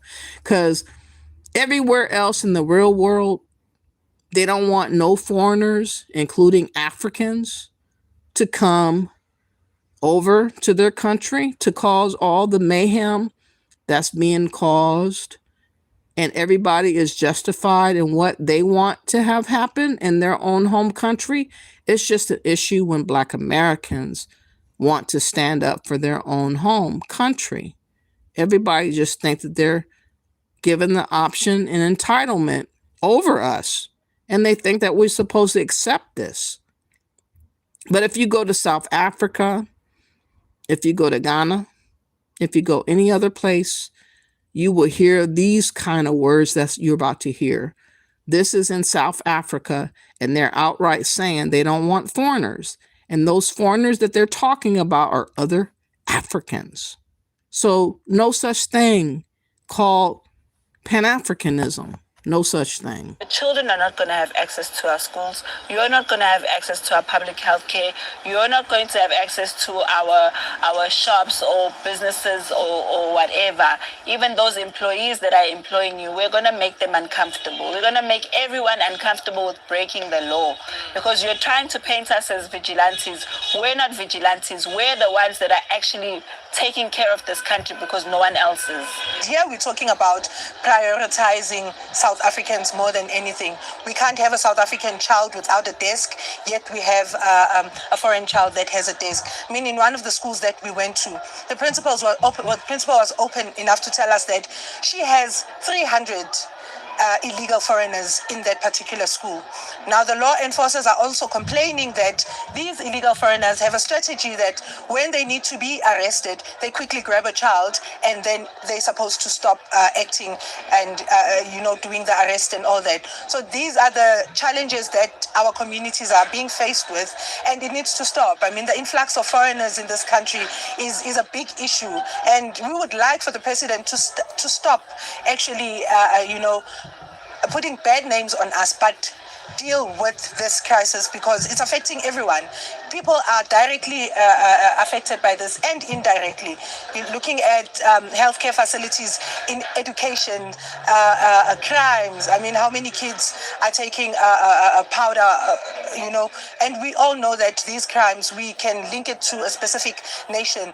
The schools or the department does not adhere to these laws. What's going to happen? What are you planning to do as Operation Tutula? Because we heard Steve Mabona say that we don't look at anything else but the child. We don't look at the nationality of the child. So what's going to happen if basically these requirements are not met? So like I said earlier, that we will be stationed at the schools, especially on the first days of the schools, because we know that parents will be accompanying their children, and the same scenario that's been happening in the healthcare facilities will be applied at the schools, because that's the only way we can make sure that we don't have foreign kids in our public schools. Here we're talking about prioritizing South Africans more than anything. We can't have a South African child without a desk, yet we have a foreign child that has a desk. I mean, in one of the schools that we went to, the principal was open enough to tell us that she has 300 illegal foreigners in that particular school. Now, the law enforcers are also complaining that these illegal foreigners have a strategy that when they need to be arrested, they quickly grab a child and then they're supposed to stop acting and, doing the arrest and all that. So these are the challenges that our communities are being faced with, and it needs to stop. I mean, the influx of foreigners in this country is a big issue. Okay, and if she can have an issue with it, and she's from South Africa, which I respect her viewpoint, why do immigrants expect Black Americans not to have that same view? They think that we're supposed to be tamed little poodles that's told and instructed what to think and how to do, and that shit is over. Sheena says, I dislike that immigrants feel that they have a right to be in the United States. I do too. I mean, I did not know it was as bad as it has gotten, except for the last 4 years. I noticed like them on YouTube, on panels talking big shit, especially when they thought Kamala was going to win. They were talking really reckless when they thought they had the win in the bag. They were like, we here, we ain't going nowhere. We're replacing you. We're the new version of you. We better than you. They're choosing us over you. They were talking hella big shit. These immigrants. And then when Kamala lost and Trump came out of the gate with deportations, they start crying and screaming our name. It's too late. We not saving your asses. Go home. That's what I got to tell you. Go home. We aren't telling Black Americans to go home, Christopher Windsor says. A lot of immigrants do. They tell us to go to Africa. And that's not our home, though. It's not a right to be in the United States. It's a privilege. Exactly, Christopher. Tom Brent says, I know.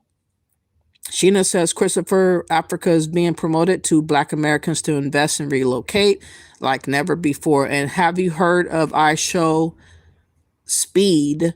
Is running around in Africa right now, and everybody is feasting off of him, having a good time in Africa. And they're trying to assume for us that we all believe in Africa now because he went and visited. And that's not going to work out either. You know, anything positive, they try to cast this whole view that Black Americans are now wanting to go to Africa. We now crying over Africa. You got one or two people crying. And now they're trying to make it seem like millions of us are crying and longing to go to Africa now. The fuck? I don't give a damn who's shown in Africa. I know the truth, and I don't want no parts. Just like the Africans fleeing don't want no part. I don't give a damn. Sheena says, yeah, like Kala and his fake Afristan. I can't stand him, seriously. I know he is a bugaboo, Sheena. He's so disrespectful. And he's constantly talking down on Black Americans. He is always putting Africa on a pedestal, but his bitch ass won't go and live in Africa. He got all these excuses why he can't go move there permanently, but he got to talk shit to us about us not wanting to go. How does that make sense? Tom Brent says, you are a smart woman. Thank you for that. I appreciate you. Sheena says, I hope she got sent back as well. Okay. No reparations for Africa. I'm glad. Africa don't deserve shit. They don't deserve nothing. They did generations and generations of selling people to other nations. And they think 400 or 500 years later, they get to get a redo. How does that work? Nobody gets a redo without war. You got to have civil war. You got to have bloodshed. You know, if you're not willing to do that, you ain't getting nothing. But even if you did, you got to do it over there in Africa. You got to get the people that's neighboring you to believe they're just like you and so forth and so on. You don't come to a whole nother country or continent and tell us that we got to look at you as us. They skipping over their people in Africa, telling us to do something that they refuse to do in Africa themselves. It's ridiculous. Trump getting us another win. Exactly, Christopher. Once they get over Renee, good. I don't think they're going to get over her because the Democrats need her to make her the springboard of ridiculousness that they're doing. But Trump's going to shut it down.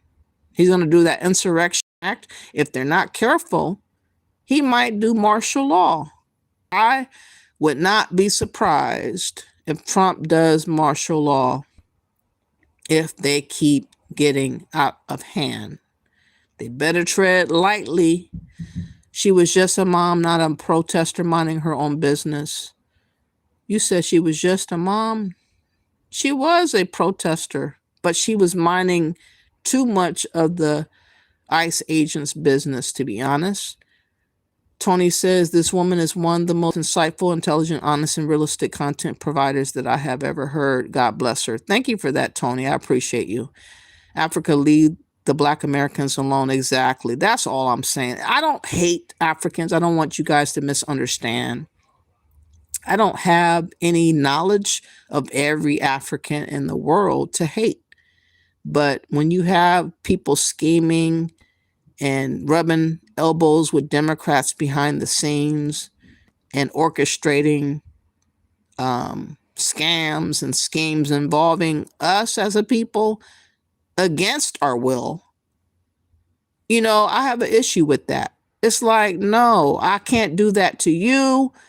You are not to do that, because basically they're saying in their heart of hearts on how they're moving that they're superior and they are to be ruling over us. And I don't think Africans should be ruling over Black Americans. I just don't believe that. Rule over your own people in Africa. If you feel the need to rule, you got 1 billion plus people there in Africa to make that a go to do. Don't skip over your own people on your own continent and come talk to me about ruling over me. The fuck? Christopher says they did sell their own people to us. Exactly. Tom Brentson says she was waving ICE to go by, not blocking traffic. She was a legal observer. Not exactly. That's a big joke. How much did you sow cost? How much did your soul cost? Nothing, Scott. I'm speaking from the heart and I'm speaking realism. A lot of people assume that I have to act like a parrot to every other person's agenda over my own mind and thoughts and belief. I have an actual mind that I'm utilizing. I'm not going off of everybody's ideology of thought. I'm not a slave to them at all. You're really listening to a woman who happens to be an American, who happens to be not an immigrant, who's speaking the truth as I see it. And sometimes that makes people uncomfortable because they're used to us being dumbed down and confused and delusional and rocking with Democrats to our own detriment. And I refuse to be used and abused and spat out like Democrats have gotten away with doing for 60 plus years. It's over. You said that's the inconvenient truth. Tom Brinson says Renee died because she hit an officer with her car. Christopher says exactly. You said none. She just trying to get away to pick up her baby, so they claim. That doesn't prove she didn't hit an officer. Tom says she hit the officer. She didn't care if she did. It's what she was trained to do. Okay. Yes, play stupid games, get stupid prizes. Exactly. Christopher says. Sheena says the only way they can get anything from the U.S. is by attaching themselves to us. And that is that's what I want Trump to disallow.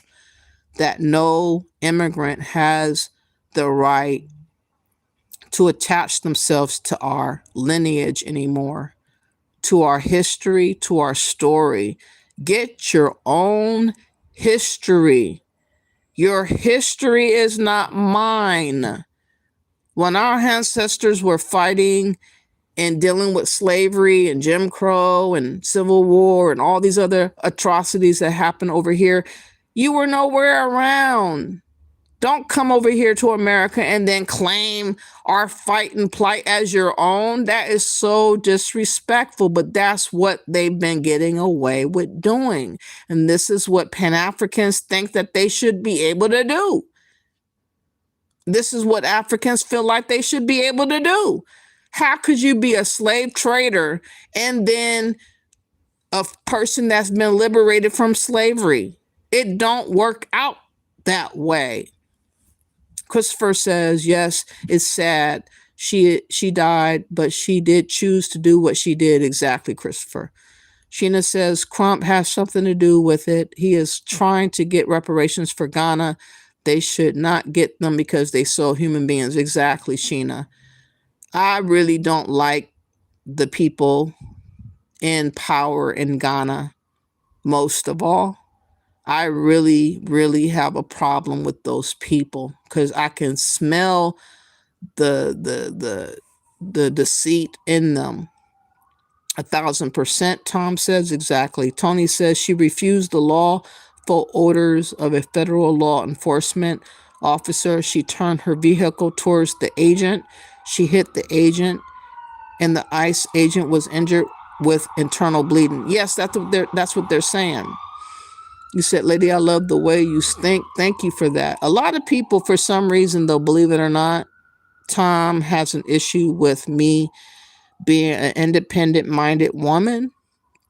They think that we should be under the umbrella of stupid men who talk foolish. And you wouldn't be so surprised on these men who are Pan-Africans and side with the Africans over Black Americans. They want to give them the rights of ours towards Africa over us. And these are men. It's so weird. And this is why I have no respect for a lot of these American men, because they're punks. and they tapped out like bitches and hoes. And I don't have respect for men like that. Be a man. Act the part of a man. If you can't move and act like Trump is moving and acting like, with authority, with precision, with clarity, and with action, and all you do is yapping and talking about stuff that has no merits and has no power, I can't respect you. But they continually do that. Thank you, Christopher. Sheena says if Kamala won, we would be finished. Exactly, Sheena. We were on our last leg. If Kamala would have won, imagine how many illegals would have been over here now. Imagine how many people would have taken over now. It would have been so severe right about now. Yes, no one wanted Tim Walz to be VP. Exactly. Wow, that's crazy. Tom says exactly. Unbelievable. Exactly. Tim, Walz would have let all the Somalians into the United States. Exactly. Members of the Al-Shabaab, come on in. Exactly. It is your right. Right. Thank God for DJT. Facts. Some of the dumbest shit I've ever heard. Yep. You would be suing present day Americans. I disagree with that. I had nothing to do with slavery. I would never been for it. I don't want to pay for sins for a far gone past. No offense, my opinion. But Tom, didn't the Ukrainians get money? You ain't had no issue with that. Didn't Israel every year get money for the Holocaust? And the Holocaust wasn't done in the United States. You ain't said nothing about that. Are you complaining about all the immigrants that have been given billions of dollars? You ain't said nothing about that. But when reparations are brought up, that's where you draw the line. Come on, Tom. That's not being right and righteous. Because if you have a problem with your taxes being paid out, you will have a problem with all the taxes being paid out if it had nothing to do with you. Let's be fair, Tom. Christopher says he can put himself on one-way fight to Africa. That's what I say. Right on, Sister Tom says. BBNO is now an ex-rapper. Who is that? She is so far behind on the chat. I'm caught up now. You are so right. South Africa is a disaster. It is. And they don't want Nigerians there. They don't want no foreigners there. Just like every other country that has a whole host of migrants coming in. The locals, the natives, they don't want them there. They're not Pan-African, and they're not talking as a Pan-African. But the issue is all the immigrants think that we're to speak on being a Pan-African. And I've never been, because that's a stupid way to be. That is a lie that's been told to us to be like. I think they are talking about white people, Tom says. Christopher says, I want to know if they expected Elon. What do you mean by that? You have to say more. But let's get back to the Jamaican, and then I'm going to conclude this video. I just wanted to give y'all a little bit of what Trump's been doing, and I'm sure a whole host of things are going to happen behind these anti-ICE agents that are acting a fool. Again, he's threatening the Insurrection Act. If they're not careful, the martial law is going to be called upon. I'm not going to be surprised if that's called upon. I'm serious, because Trump is not playing, and they're the ones are foolish to think Trump is not going to pull out all the big guns if he has to. But let's get back to this Jamaican who's speaking out for her people and all immigrants. I don't think she lives actually in America, but she's watching on what is going on. And she's asking the question of what the immigrants should be doing and how they should be moving. She's not telling them to go to Africa, and she's not running to tell them to go back home. Okay? With their country and to say, okay, this is not right, and persons shouldn't be sent home. If they want to clean up their country, that is their prerogative. We can't do anything. But as persons are terrified, people are losing their jobs. They are coming in with this law now that if you employ somebody who is illegal, guess what? They are going to arrest the bosses for these companies and arrest them and say, okay, charge them for hiring undocumented persons. And persons are so scared. Remember, a lot of persons leave Jamaica, and immigration is that thing that immigrants and immigration is that thing that all of us benefit from it. In a case where my mother went to America, your father went to America, your auntie went to America, your husband, and filed for us, and we are there. A lot of people went there on their visa and they run off it, which was not right, but that's the only way they knew how to get their stay there, and they are sorted out themselves and gotten their papers. A lot of people went there by filing, like myself, whose children filed for them. A lot of people go through the border, get their stay, and is there now. They are implementing even new rules, now that will look at cases where citizens, American citizens who gets their stay, they are trying to look into these cases as to see how did they get their stay. Was it legit? Was it a bona fide marriage? Was it something that wasn't right in the first place? All of these things are coming to unravelment now in the system, and it's really beginning to look scary, guys. Honest to God, it's really beginning to look scary. I was watching a video podcast again today, and the lady said, I was literally driving and listening to it, and the lady said that she feel like she just want to go back home to her country, and she's an American citizen by living there. She's not a naturalized citizen who she was born there. She was a person from Republic of Congo, I think, who got her stay through marriage to her husband, and her kids are all grown, and she was saying that she wanted to go home back to her country.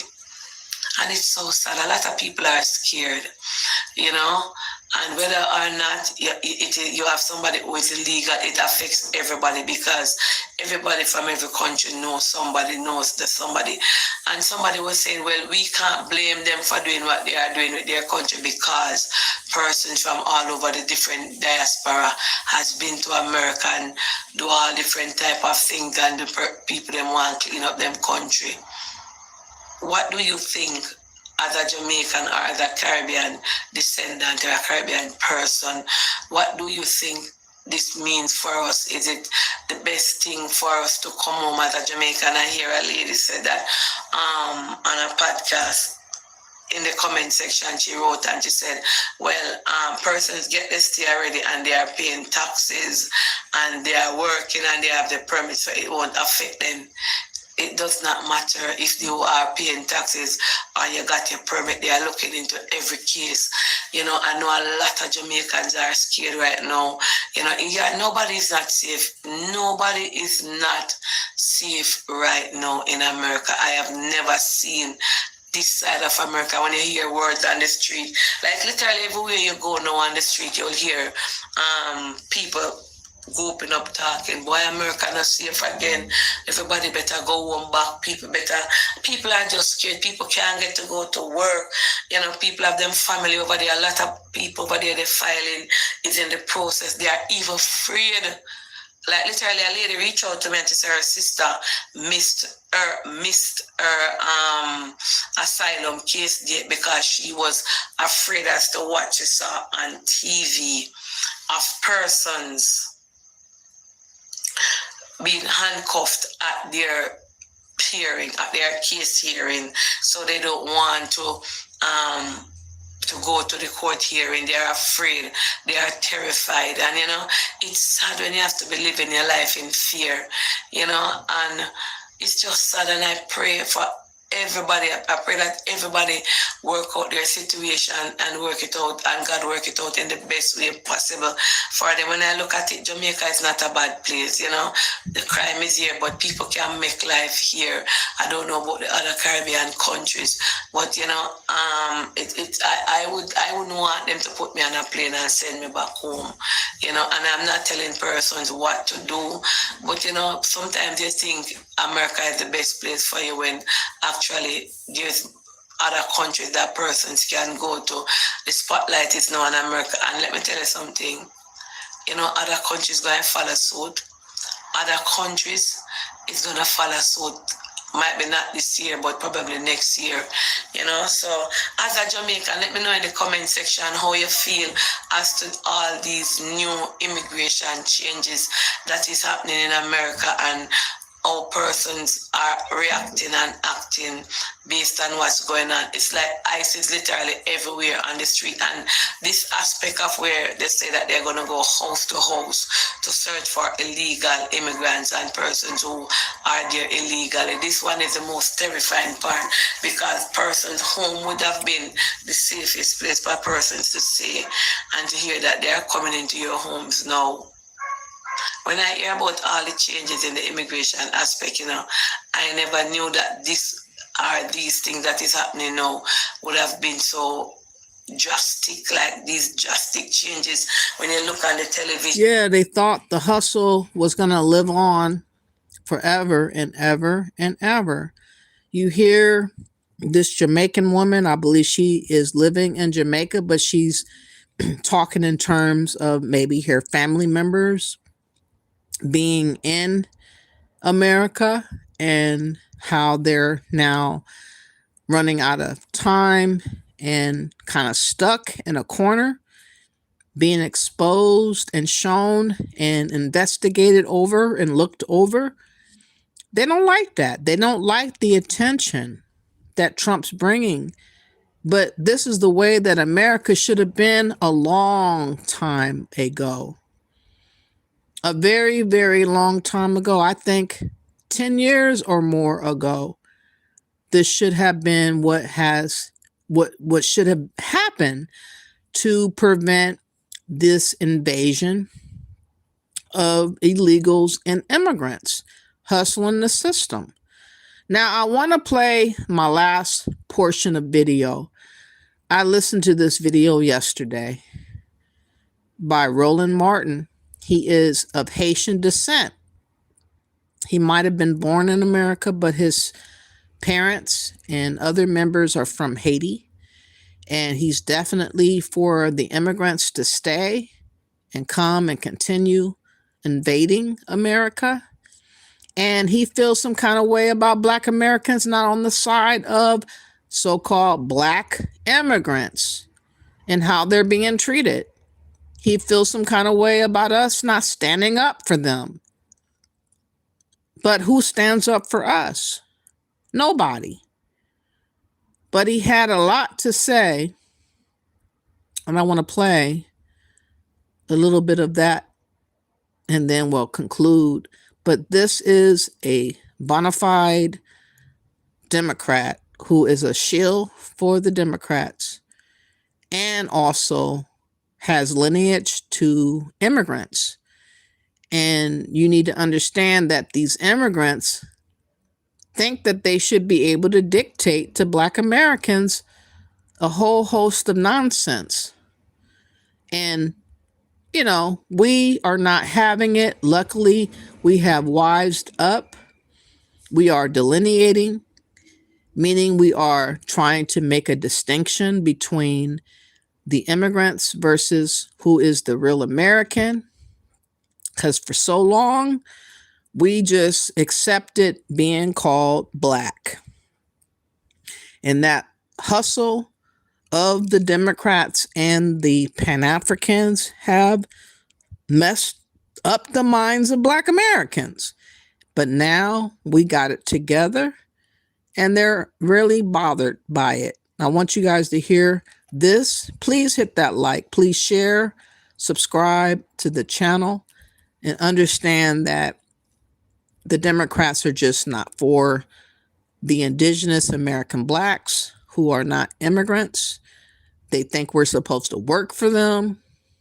They think we're supposed to put ourselves on the line for them, and we're not doing any of that anymore. Uruguay, Uzbekistan, Yemen. Yeah, that's all. So it's like, yeah, we ain't trapping. Now y'all know, ain't no Denmark, ain't no Sweden, because Trump has made clear that, I really want them white folks in the country. Nana June, the executive director of the Black Alliance for Just Immigration, joins us right now. I'm glad to have you on the show. Now, we've been making this whole thing clear, and we said it. Donald Trump, MAGA, and Republicans, they want white people. My book is called White Fear, How the Browning of America is Making White Folks Lose Their Minds. They want a white country. They are scared to death of black people and Latinos and Asian Americans and Native Americans being the majority in this country. So they're like, yo, let's shut this thing down. So let's see, white people ain't having babies. So let's see if we can try to keep all them out and try to import as many white people as possible to keep us in power. Including the white Afrikaners. Yeah. Let's import them. So too, yes, right? they don't mind. They like South African. The black ones, y'all stay. We want the white ones. Absolutely. And that's significant, right? And, thank you, first of all, for having me on. Thank you for talking about this topic. It's really important. What we see here is on top of about 3 levels of travel ban that have already occurred. The first travel ban was blackadier than that, probably about 85 to 90% of the countries coming from the continent of Africa and the Caribbean. Then, as you know, they added this, they had the partially restricted that also was majority black, including some of those countries you see right there. Then they added the $15,000 bond. So imagine if you wanted to go to France and you decided, hey, I want to go to France, and France says no problem, but you've got to put up $15,000 just as a bond to come into the country, which of course acts as its own ban. And then we see what's happening here on the falsity, of course, that somehow people from these countries are the people that end up on public assistance. We know what's happening here. These are all a form of black ban.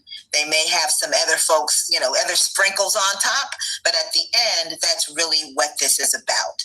Not surprising if we think about the initial immigration policies, the initial bans back in the 1700s.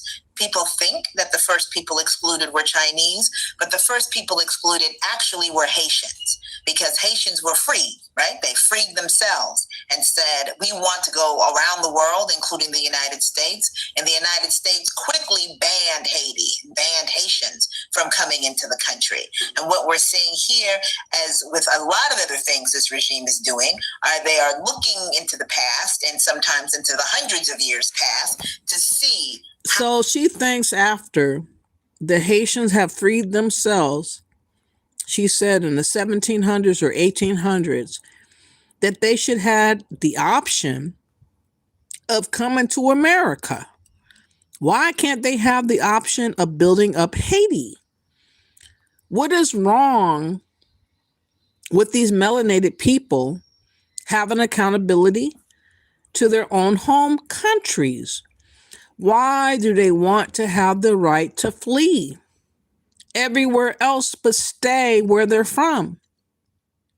They think we're supposed to be on board with them having access to other countries that they're not from. Again, it is contradictory to our survival. It's not meant to be a blessing to Black Americans to have mass immigration in America, whether you're melanated or not.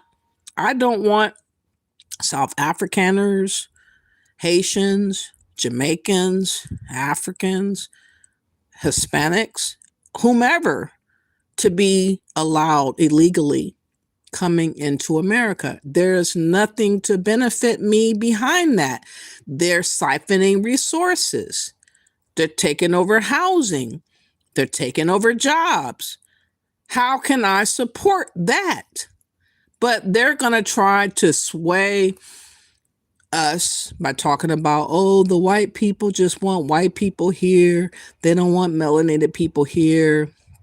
You should be on the side of melanated people, but those melanated people that come to America ain't benefiting Black Americans. So why do we want them here?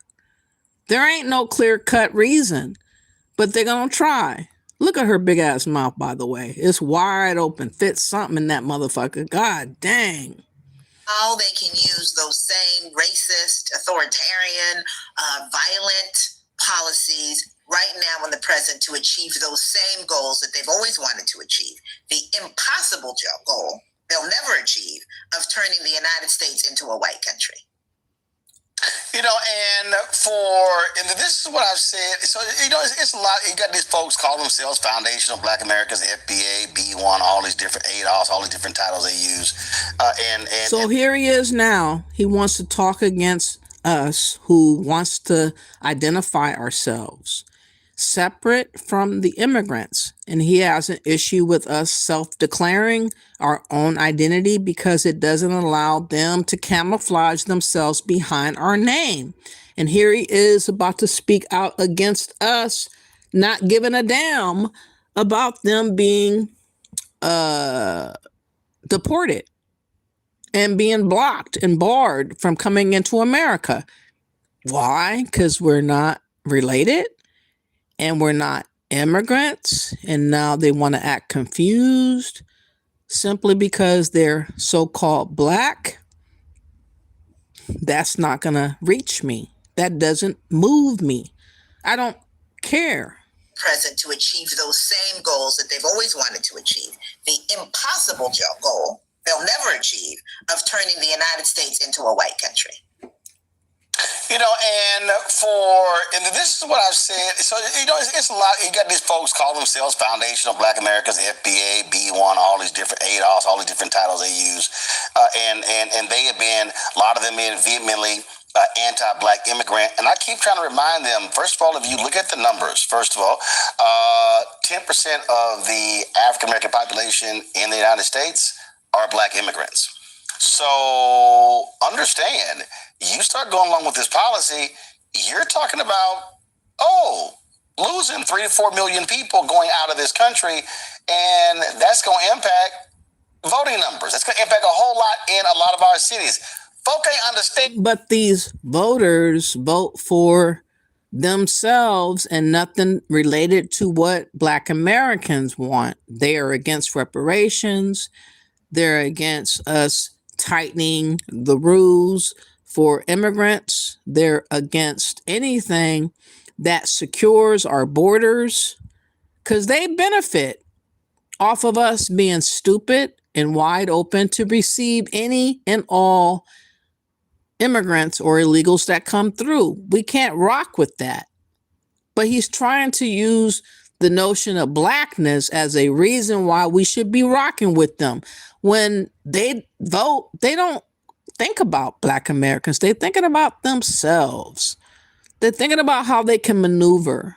They're thinking about how they can get their own secluded areas that's minus Black Americans. But yet we're supposed to pretend like they're including us, but they don't, okay? And he's a liar and there's no truth in him. Listen to him. And then that. So it's like, if y'all want to play the game of trying to be vehemently anti-immigrant like the white folks, all you're doing is hurting yourself. Absolutely. And trust me, we're not hurting ourselves because you're not us. But here she's about to spin the lie. Just listen to how they try to spin it. Listen. They're going to be real mad. I just said that. So they're going to come all the videos, but they can all kiss my ass. Go ahead.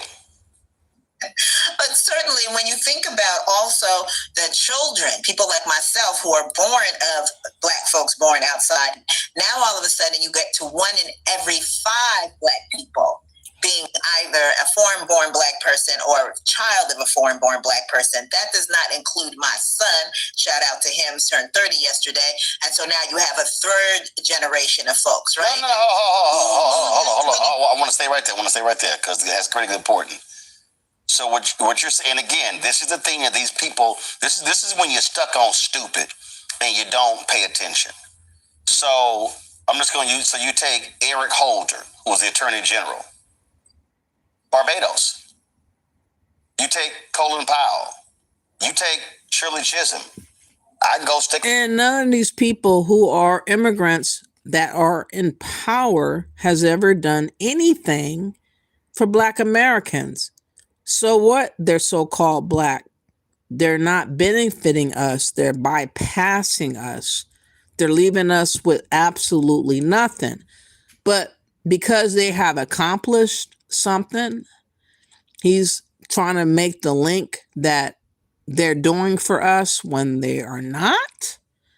This is what I mean about the dishonesty of immigrants and the scammy nature of them. They don't know how to tell the truth. They will never tell the truth. They're always going to skew the truth and make it seem like we don't know nothing. Okay? Stokely Carmichael. I can go Harry Belafonte. I can name a whole host of folks today that when you start, Wes Moore, governor of Maryland. So, and they love yelling tethers.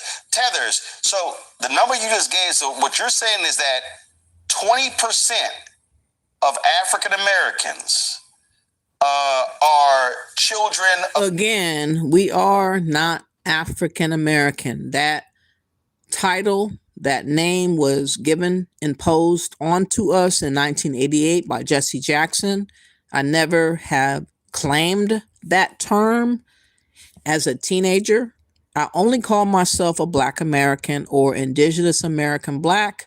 Some call us Foundational Black American or ADOS, American Descendants of Slaves. Some even call themselves Native American Blacks. And some might have ancestry from Indian stock and they call themselves Indian. We don't claim to be related to immigrants. We don't claim to be related to Africans. So what if we have one ancestor from there? We are an admixtured people. We're mixed up with so many other races, white, Indian, and also African, maybe.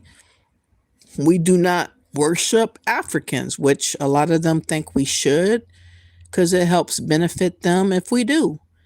I'm not in the business of putting an African on a pedestal. They haven't earned me putting them on a pedestal and worshiping them. What have they done for them to be revered? Nothing. So they're not being revered. I'm only looking at my ancestors that are in America and people that have done stuff in America, because those are the people that have actually put their neck and lives on the line for our advancement. Those are the only people that I will acknowledge. And these immigrants are butthurt because we don't include them in a sacrifice that they never sacrificed. And they don't deserve to be reverenced because they never did nothing for us. And they're not being worshipped. And that's too bad that they think that they should. But here we go with his bullshit. Of Black immigrants. You said 1 in 5. What I'm saying is 20%. 1 in 5 are either foreign born, so they're either Shirley Chisholm and Kwame Ture, right, born outside this country, or they're children of people born outside this country, such as myself, such as Wes Moore, some of the other names. So that's 20% of the 40 million. 20%. Who gets rid of 20% of their population? So that's 8 million. Right. So for all these people who keep yelling tethers and everything, they have no clue how many people who are Black you about to wipe out in New York City. Houston has the largest Nigerian population in the country. So we start going around, it's like, okay, so what you just laid out is that's 20% of the 40 million Black people. So the FBA, ADOS, those folks, what they're saying is, yeah, let's send away 8 million African Americans. Gotcha. Go ahead. And this is the reason why we want to delineate, because you guys have hijacked a governmental name imposed on us. Like y'all shouldn't claim a name given to us as yours. But see how disrespectful they are? They want to be the better, newer version of us. So they're claiming African American. They're claiming Black American. They're claiming most of all American. Yet their asses want us to go to Africa. They want us claiming Africans while they stay in America and wishing and hoping that their family members and friends of their lineage comes to America and invade America and take over for themselves. But now the jig is up. Trump has stopped the bullshit and the scam, and they are running out of options. And so what they do, they're trying to bash Black Americans in submission. They're trying to make us feel convicted and obligated to care about their plight. And I don't. I'm sorry. I won't and I don't. Get the fuck out of America and go home. Okay? And the thing to think about is that when you look at white people, what did white people do, Roland, historically? They increased the definition of whiteness, right? Everybody wasn't white. They had a bad name for everybody. Okay, they had a bad name for the French people, the German people, the Greek people, the Irish, the Polish, all the Irish people. They said these people are not white. And then they looked to their left, and they saw the Native American. They looked to their right. They saw the Black folks. They saw the incoming brown folks, Asian folks. They said, oh no, come on, welcome to the club. And they went, come here. People in. Come here. Come on. Y'all us. Y'all one of us. And at a time in which they are attacking us at every level, bringing in body snatchers with every type of identity, from the FBI to the ATF to ICE to the CBP to the postal police, and that's who's out here in LA, in Memphis, in Chicago, in Minneapolis right now, in Charlotte. Like, it's not just immigration enforcement. That doesn't exist. This is we call it the invasion of the body snatchers at Baji. This is all of them. At a time when we should be standing up together to prevent our people from being snatched, right? Instead, again, you're not my people. It only benefits you for me to claim you as my people. Where is the benefit to me? Where is the propping up of me? Where is the protection of me? It's nowhere. And this is what the immigrants using this Pan-African talk and lying and deflecting is all about. They're all on one accord, wherever they come from, to do that against us. And now they realize that we're not buying into this because we realize that they're for themselves and we need to be for ourselves. And this is why they're pissed. But they're trying to convince us that we need to stay with the mindset that these people are our people and we should put our neck on the line to save them despite our own survival. And that is dumb. And this is why I do videos to showcase the truth, because they don't think about us, but they want us thinking about them. They want us to put them over us. But where is there a benefit for us to do this? Nowhere. It's dumb to continue this. And I'm so glad that Trump is disallowing them to get away with hustling us, because we have, unfortunately, too many dumb Americans that are buying into this notion of Pan-African talk and the notion of blackness is kinfolk. You guys are dumb as fuck. And thank God you're not in power, and Trump is. Okay, let's go. Increasing our numbers and saying, hey, we're here together.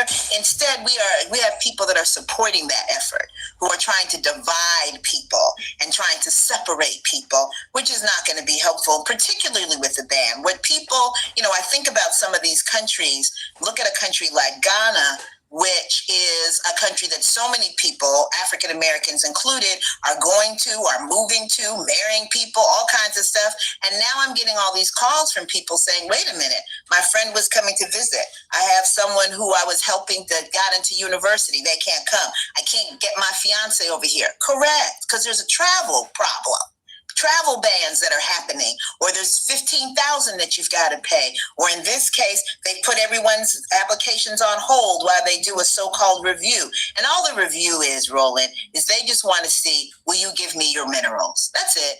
The review is to see, will we turn over everything in our countries to the billionaires? The review is to see, will we allow ourselves to be a dumping ground for people that this country is illegally, unlawfully, in violation of human rights deporting? That is what they're trying to do. And you see some countries bent the knee and are still finding themselves on these lists because these types of bullies, these types of gangsters, they never stop pressing you to, put yourself under their foot. Never. And they will not stop until the sovereignty of each and every one of these nations is gone under a... So, in one hand, she's worried about the sovereignty of the melanated people. But she's more concerned about being up over here under the nuts of white supremacy. Make that make sense. White supremacy is so bad, but yet you want to be under the nuts of white supremacy. And then you want to claim that you care about sovereignty. How do you can't claim sovereignty when you don't want to be in your home country, though? If you cared about sovereignty, wouldn't you be in Haiti? Wouldn't you be in Jamaica? Wouldn't you be in Africa? It's a big contradiction and basically a lie being told to us that we ought to care about stuff you're not caring about. You're not caring about sovereignty because you're not doing it in action. You're not acting like the sovereignty of your country matters because you're not going and you don't want to go to your home country. You want to stay and fight to be so-called under white supremacy that you want us to complain and fight against for you. And we're not going to do that because we know you're lying. You're full of shit. You're using our history against us. What happened to us, you're volunteering for it to so-called happen to you because you don't know the atrocities of what this country has done except for them telling you to go home. They're only telling you to go home and you don't want to go. But I'm telling you to get the fuck on. Bye-bye. Trumpian flag. Absolutely. They will. That's how they will operate. Good eye panel with questions. Monday, you first.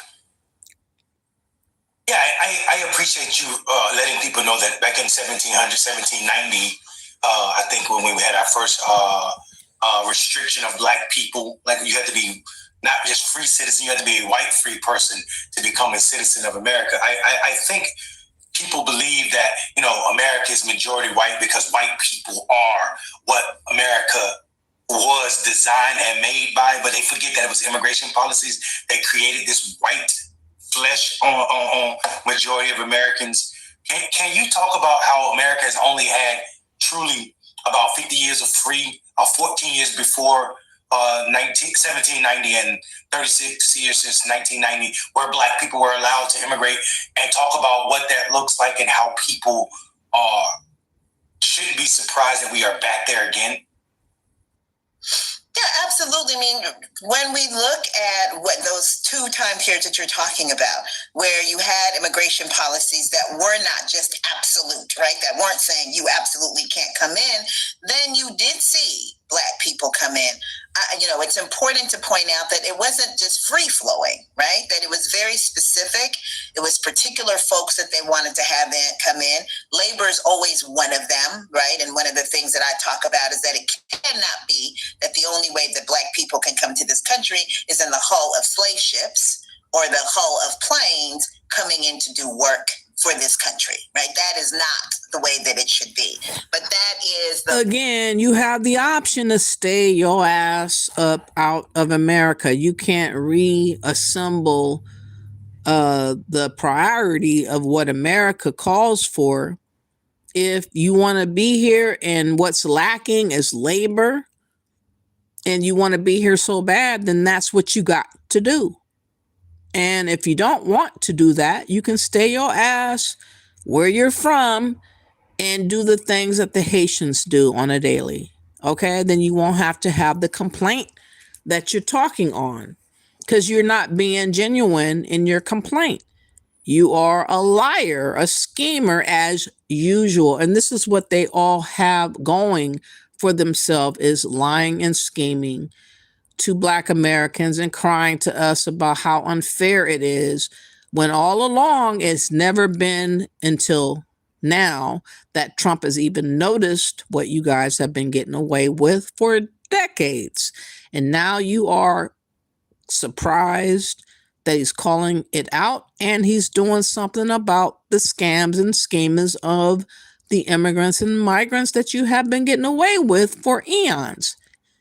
Just accept the fact it's over and comply with this new shift of change. Don't make it hard, make it easy. Take your ass back to your home country, or go to Africa, or go anywhere else around the globe. We don't care where you go. You just can't stay here.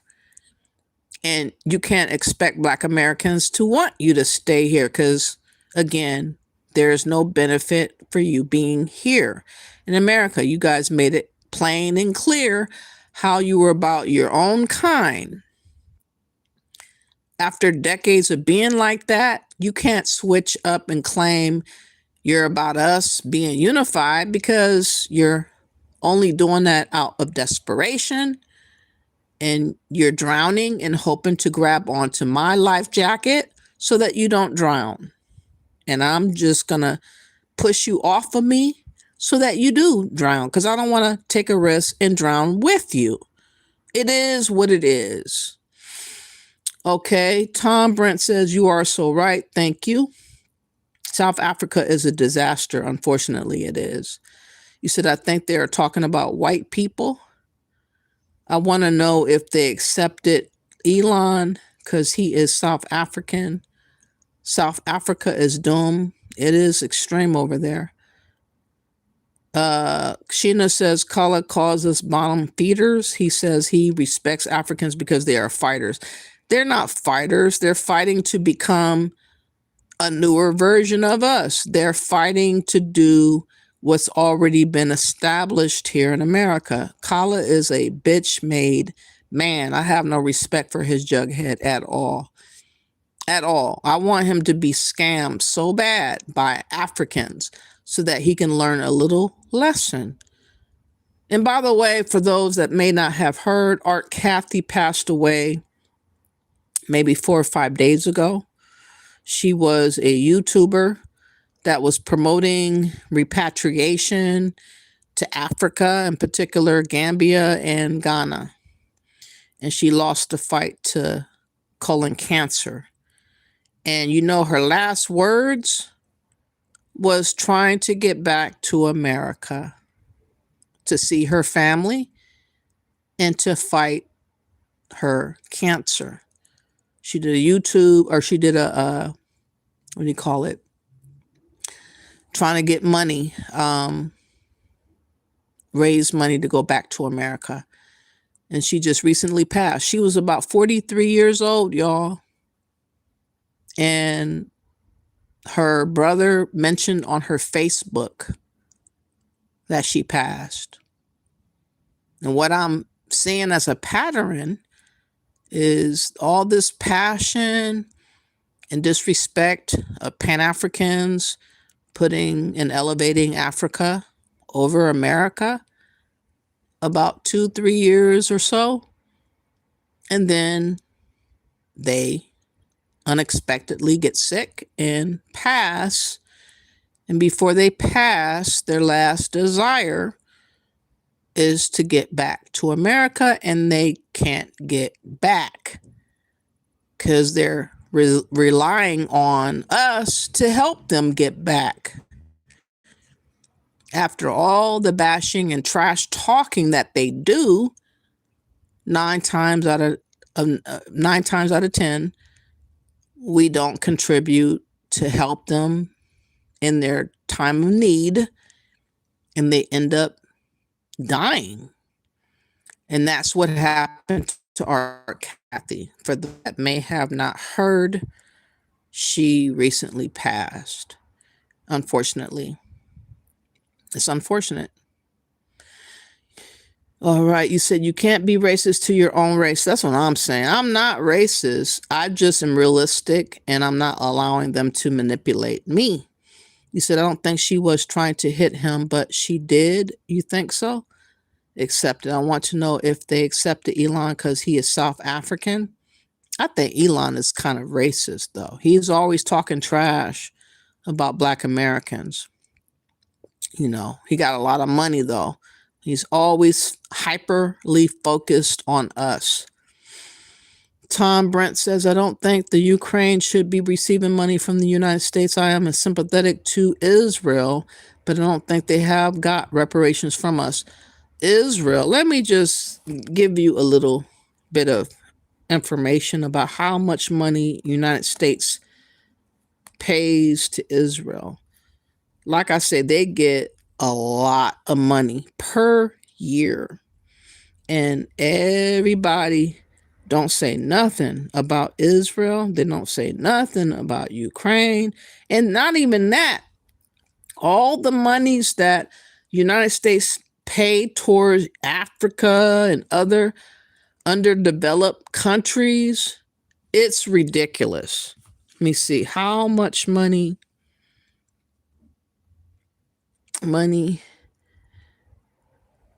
is paid to Israel.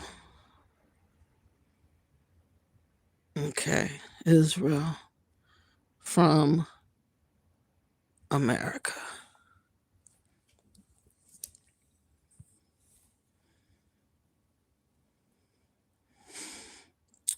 This was written back in 2025 of October 7th from the Council of Foreign Relations.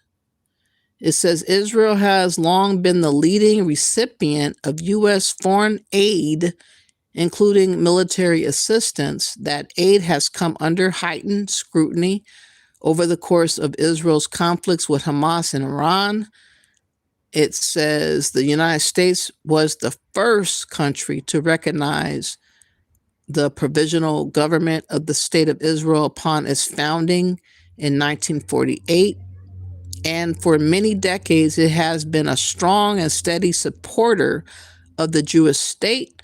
Israel has received hundreds of billions of dollars in U.S. foreign aid in the post-World War II era, a level of support that reflects many factors, including a U.S. commitment to Israel's security and the country's shared foreign policy interests in a volatile and strategically important part of the world. Israel is also a leading buyer of U.S. weapons systems via traditional arms sales. The two countries do not have a mutual defense pact, as the United States has with allies such as Japan and fellow members of the North Atlantic Treaty Organization. However, Israel is among a short list of major non-NATO allies and also has privileged access to the most advanced U.S. military platforms and technologies. In 2024, U.S. military aid to Israel soared to its highest level in decades during Israel's ongoing war with Hamas in Gaza. The conflict was sparked by Hamas back in October 2023 attack that killed approximately 1,200 Israelis, the deadliest in the country's history. More than 65,000 Palestinians, including a large share of civilians, have died in the conflict, according to the United Nations and the Hamas-run Gaza Health Ministry. U.S. military support has also proved essential during Israel's recent hostilities with Hezbollah in Lebanon, and with Iran helping Israel significantly degrade the military capabilities of its longtime rivals. How much U.S. aid does Israel receive? Israel has been the largest recipient of U.S. foreign aid since its founding, receiving over, drum noise, 300 billion adjusted for inflation in total economic and military assistance, while the United States has also provided large foreign aid packages to the other Middle Eastern countries, particularly Egypt and Iraq. Israel stands up, wow, $300 billion.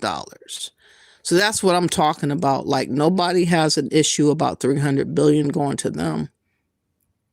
They don't have no qualms whatsoever. You said these people are reaching hard. I get your point and I respect your opinion. Just don't agree with it. I hate what Black people had to endure, but I had nothing to do with it. Black History Month. Okay, you're a part of American history. Yes, we are. How about just American? I do say I'm just American. I have to emphasize Black, though, because I'm not white. And I have to emphasize Black because my history is not the settlers of America. It's the people that were here and brought to America to be enslaved by the white folks. So we have to make a distinction. But I do believe I am American. I do not believe that I am an immigrant, and I do not claim being African, because to me, that ship has sailed. And again, we are not one thing. We are multi-race people here in America with various lineages within us. And I want to emphasize American overall, but Africans don't respect that because they have, again, an agenda to try to claim us and try to have authority and dominion over us, which I don't agree with. That's what I'm against. That's why I'm not a Pan-Africanist. That's why I don't worship Africans. And that's why I'm very skeptical and worried about people claiming me towards any declaration or any other pursuit of claim against my will. You said, for Black, I found ancestors who are Black, but labeled as Indian racially. Yeah, we have that. That's why I say we're multi-race. I have a really confusing background. I wasn't raised by my parents. I was given up at a very young age, 6 or 7. I didn't know my parents. I didn't know my grandparents and great-grandparents and so forth because of my upbringing. I have a couple of names of them, but I haven't been able to figure out a lot because I was a foster kid and I was a part of a group home and children's home and all of that. So I know that I have people that have been here for generations, though. I have their names. I just don't know what they did. And it's kind of depressing to look them up because I don't know enough to understand the past. But what I do understand is that we've been here for generations and I'm not an immigrant. That's the part I get. And I get the part that I am American first. And what I've noticed is that immigrants are pissed with us for claiming to be American, because what it does when you claim American, it keeps you secluded from their reach of having authority and dominion and control over us. And they're trying to do everything that they can think on to change that. And that's why they went to the UN. And that's why they have the African Union in Ghana claiming African descent people against our will. And I want Trump to go further from what he's done and disallow any country claiming Black Americans against their will. Like, if they want to go physically and sign up for the database of what Ghana's trying to do individually, I would say you can go do that. But just trying to claim millions of us without our consent, I'm not agreeing with that. And I denounce and rebuke anybody that think that they have a right to claim me. And I have an issue, and I don't want nothing to do with people that's claiming me against my will. Stay the fuck away from me. You said, I don't say I'm a white American. I can see you're black. You're just an American. I hear that. Great evening for Black. Well, how are you doing, y'all? Favorite nurse. Thank you for being here. I appreciate you. You said I've been on a while, but able to top and up and now. Okay, I heard that. Black college kids wanted a graduation ceremony just for blacks. Where was that at? Your favorite nurse says we are Black Americans, not African American. That's why we don't just say American, because we are not the same as them. Exactly. No more tethering off of us. Those days are over. Exactly. And Trump is actually helping us to delineate a lot better than we would do on our own. I mean, it's fine and dandy to say we're delineated on YouTube, but not to act with policy and power is kind of futile.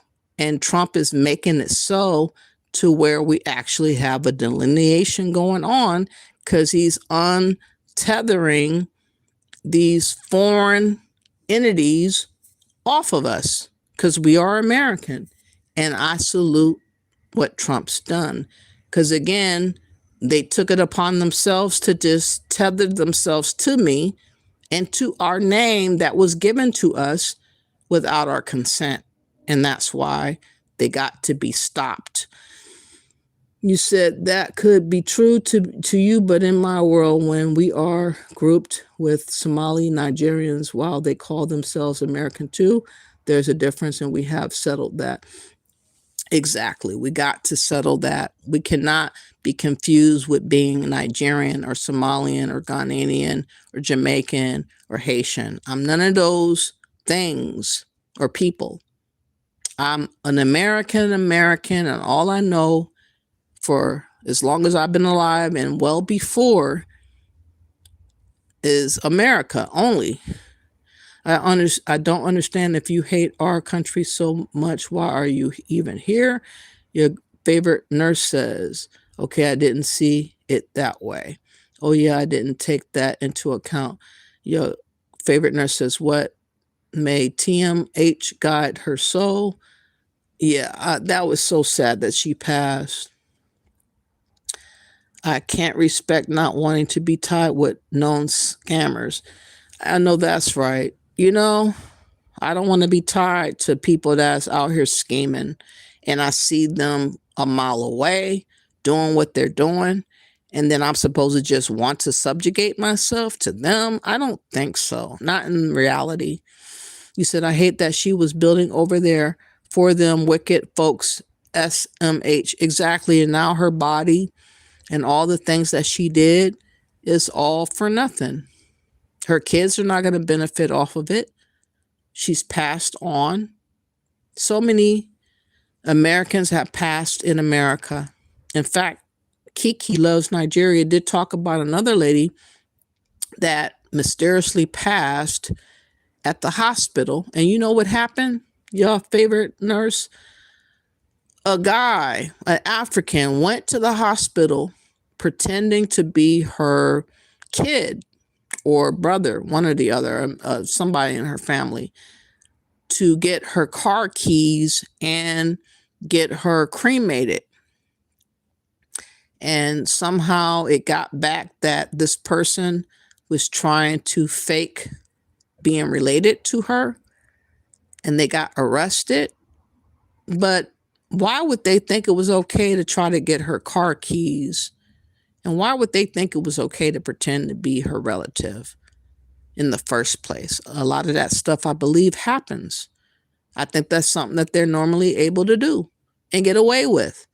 And that's why I think a lot of us should not be caring about going over there to Africa, because there's just too much risk to put yourself into trusting these people that are desperately trying to find a way out of nothing.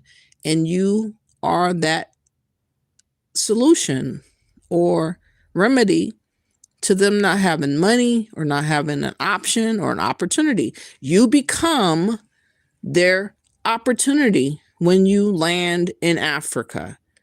And that's kind of scary to me. I don't want to be confused and taken advantage of. So me personally, I'm never going to Africa under no circumstance, because I see too much wickedness going on from what happens to these people that end up dying. It is what it is. You said they aren't American. They also anti-American. That's a huge issue. Exactly. I know they get a lot of money from us. Yes, they do. 3-point-something million, I believe. Your favorite nurse says yes, because that USAID was his scam. That's why Trump shut it down. That's also what he shut down. I'm glad you reminded me of that. He shut that down. He shut down a lot of the foreign monies that was given, and then he shut down the UN. He shut down a lot. He ain't playing. They get a shit ton from, for sure. Exactly. Free Palestine from Hamas, Christopher says. Egypt has a better wall than us, probably. And your favorite nurse says, damn, that messed me up about art. Man, to know that she went over there to build and then she passes like that. It's not sitting right with my spirit. It's really sad.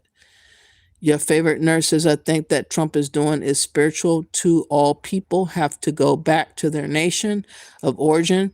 That's in the word, and the word don't lie. I think that should be an inspiration and a motivation and a catalyst that they should be able to utilize, since America is not an option, to finally get off their ass and do something. My God. You said, I don't remember. I just remember hearing about it. Okay. And your favorite nurses, I saw a scary video of them raising some Islam flag in New Jersey while they were chanting.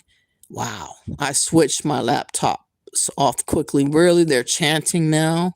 Wow. Most of the Somalians here in Minnesota don't even speak English, I heard.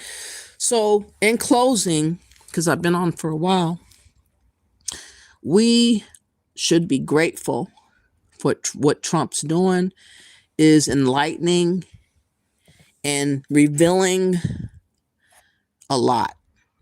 He's revealing the immigrants that have been allowed to get away with so much for so long by these Democrats. And he has exposed them, and they can't run and hide no more.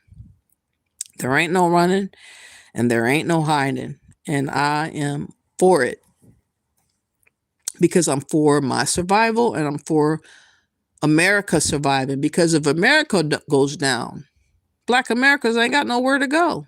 We're only knowing of America. People can say Africa, but we don't have no ties and traditions and religion and culture and language and foods. Nothing in Africa. As much as y'all would like us to be connected, there's nothing connected. You can lie to yourself and to us and others about this so-called connection, but that's not reality and that's not real.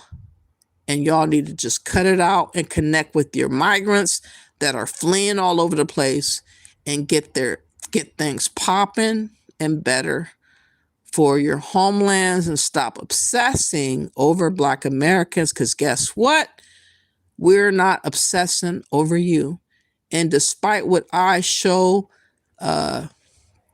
Speed has no relevance over millions of us, because we don't care. And he's a celebrity. And of course, a celebrity or someone that's very popular is going to be treated a lot better than all of us who are nobody coming to Africa or anywhere else. Convince the Haitians to go to Africa. Convince the Jamaicans to go to Africa. Convince the Africans to go back to Africa. Start there with Pan-Africanism and leave us the fuck alone. Okay? All right, you said they play Islamic music over loudspeakers in Little Somalia, Minnesota. Oh, I would dread hearing that. Oh my God. Your favorite nurse says, is there any way y'all can stop them from doing that? That will never fly down here. I wish they would stop that. You said, I have not heard any of that, but I know they do it in Dearborn. Yeah, I heard about that. They're taking over in Michigan. I'm born in Michigan, y'all. Detroit, Michigan is where I was born. And I got family in Detroit. And I cannot imagine going down there listening to that. Oh my God, that's a shocker. That would definitely mess me up. But anyways, I've been on for a while. I appreciate you guys for listening. I do know that it's not a popular topic. I hope to return, but I'm not guaranteeing Sunday or Monday because I don't have a lot of people that support me like I hope. But when I do have something to say, I'll be back. Okay. So please share and subscribe so that you get notifications and like the video. I would greatly appreciate it. Thank you all for being here. Be safe, be sound, and stay American, and look out for yourself and family, and stop putting others over you, because that's not going to benefit you whatsoever. Your favorite nurse says, so grateful to hear you on here again. Thank you for that. Thank y'all all for having this time with me, and have a great night and bless up.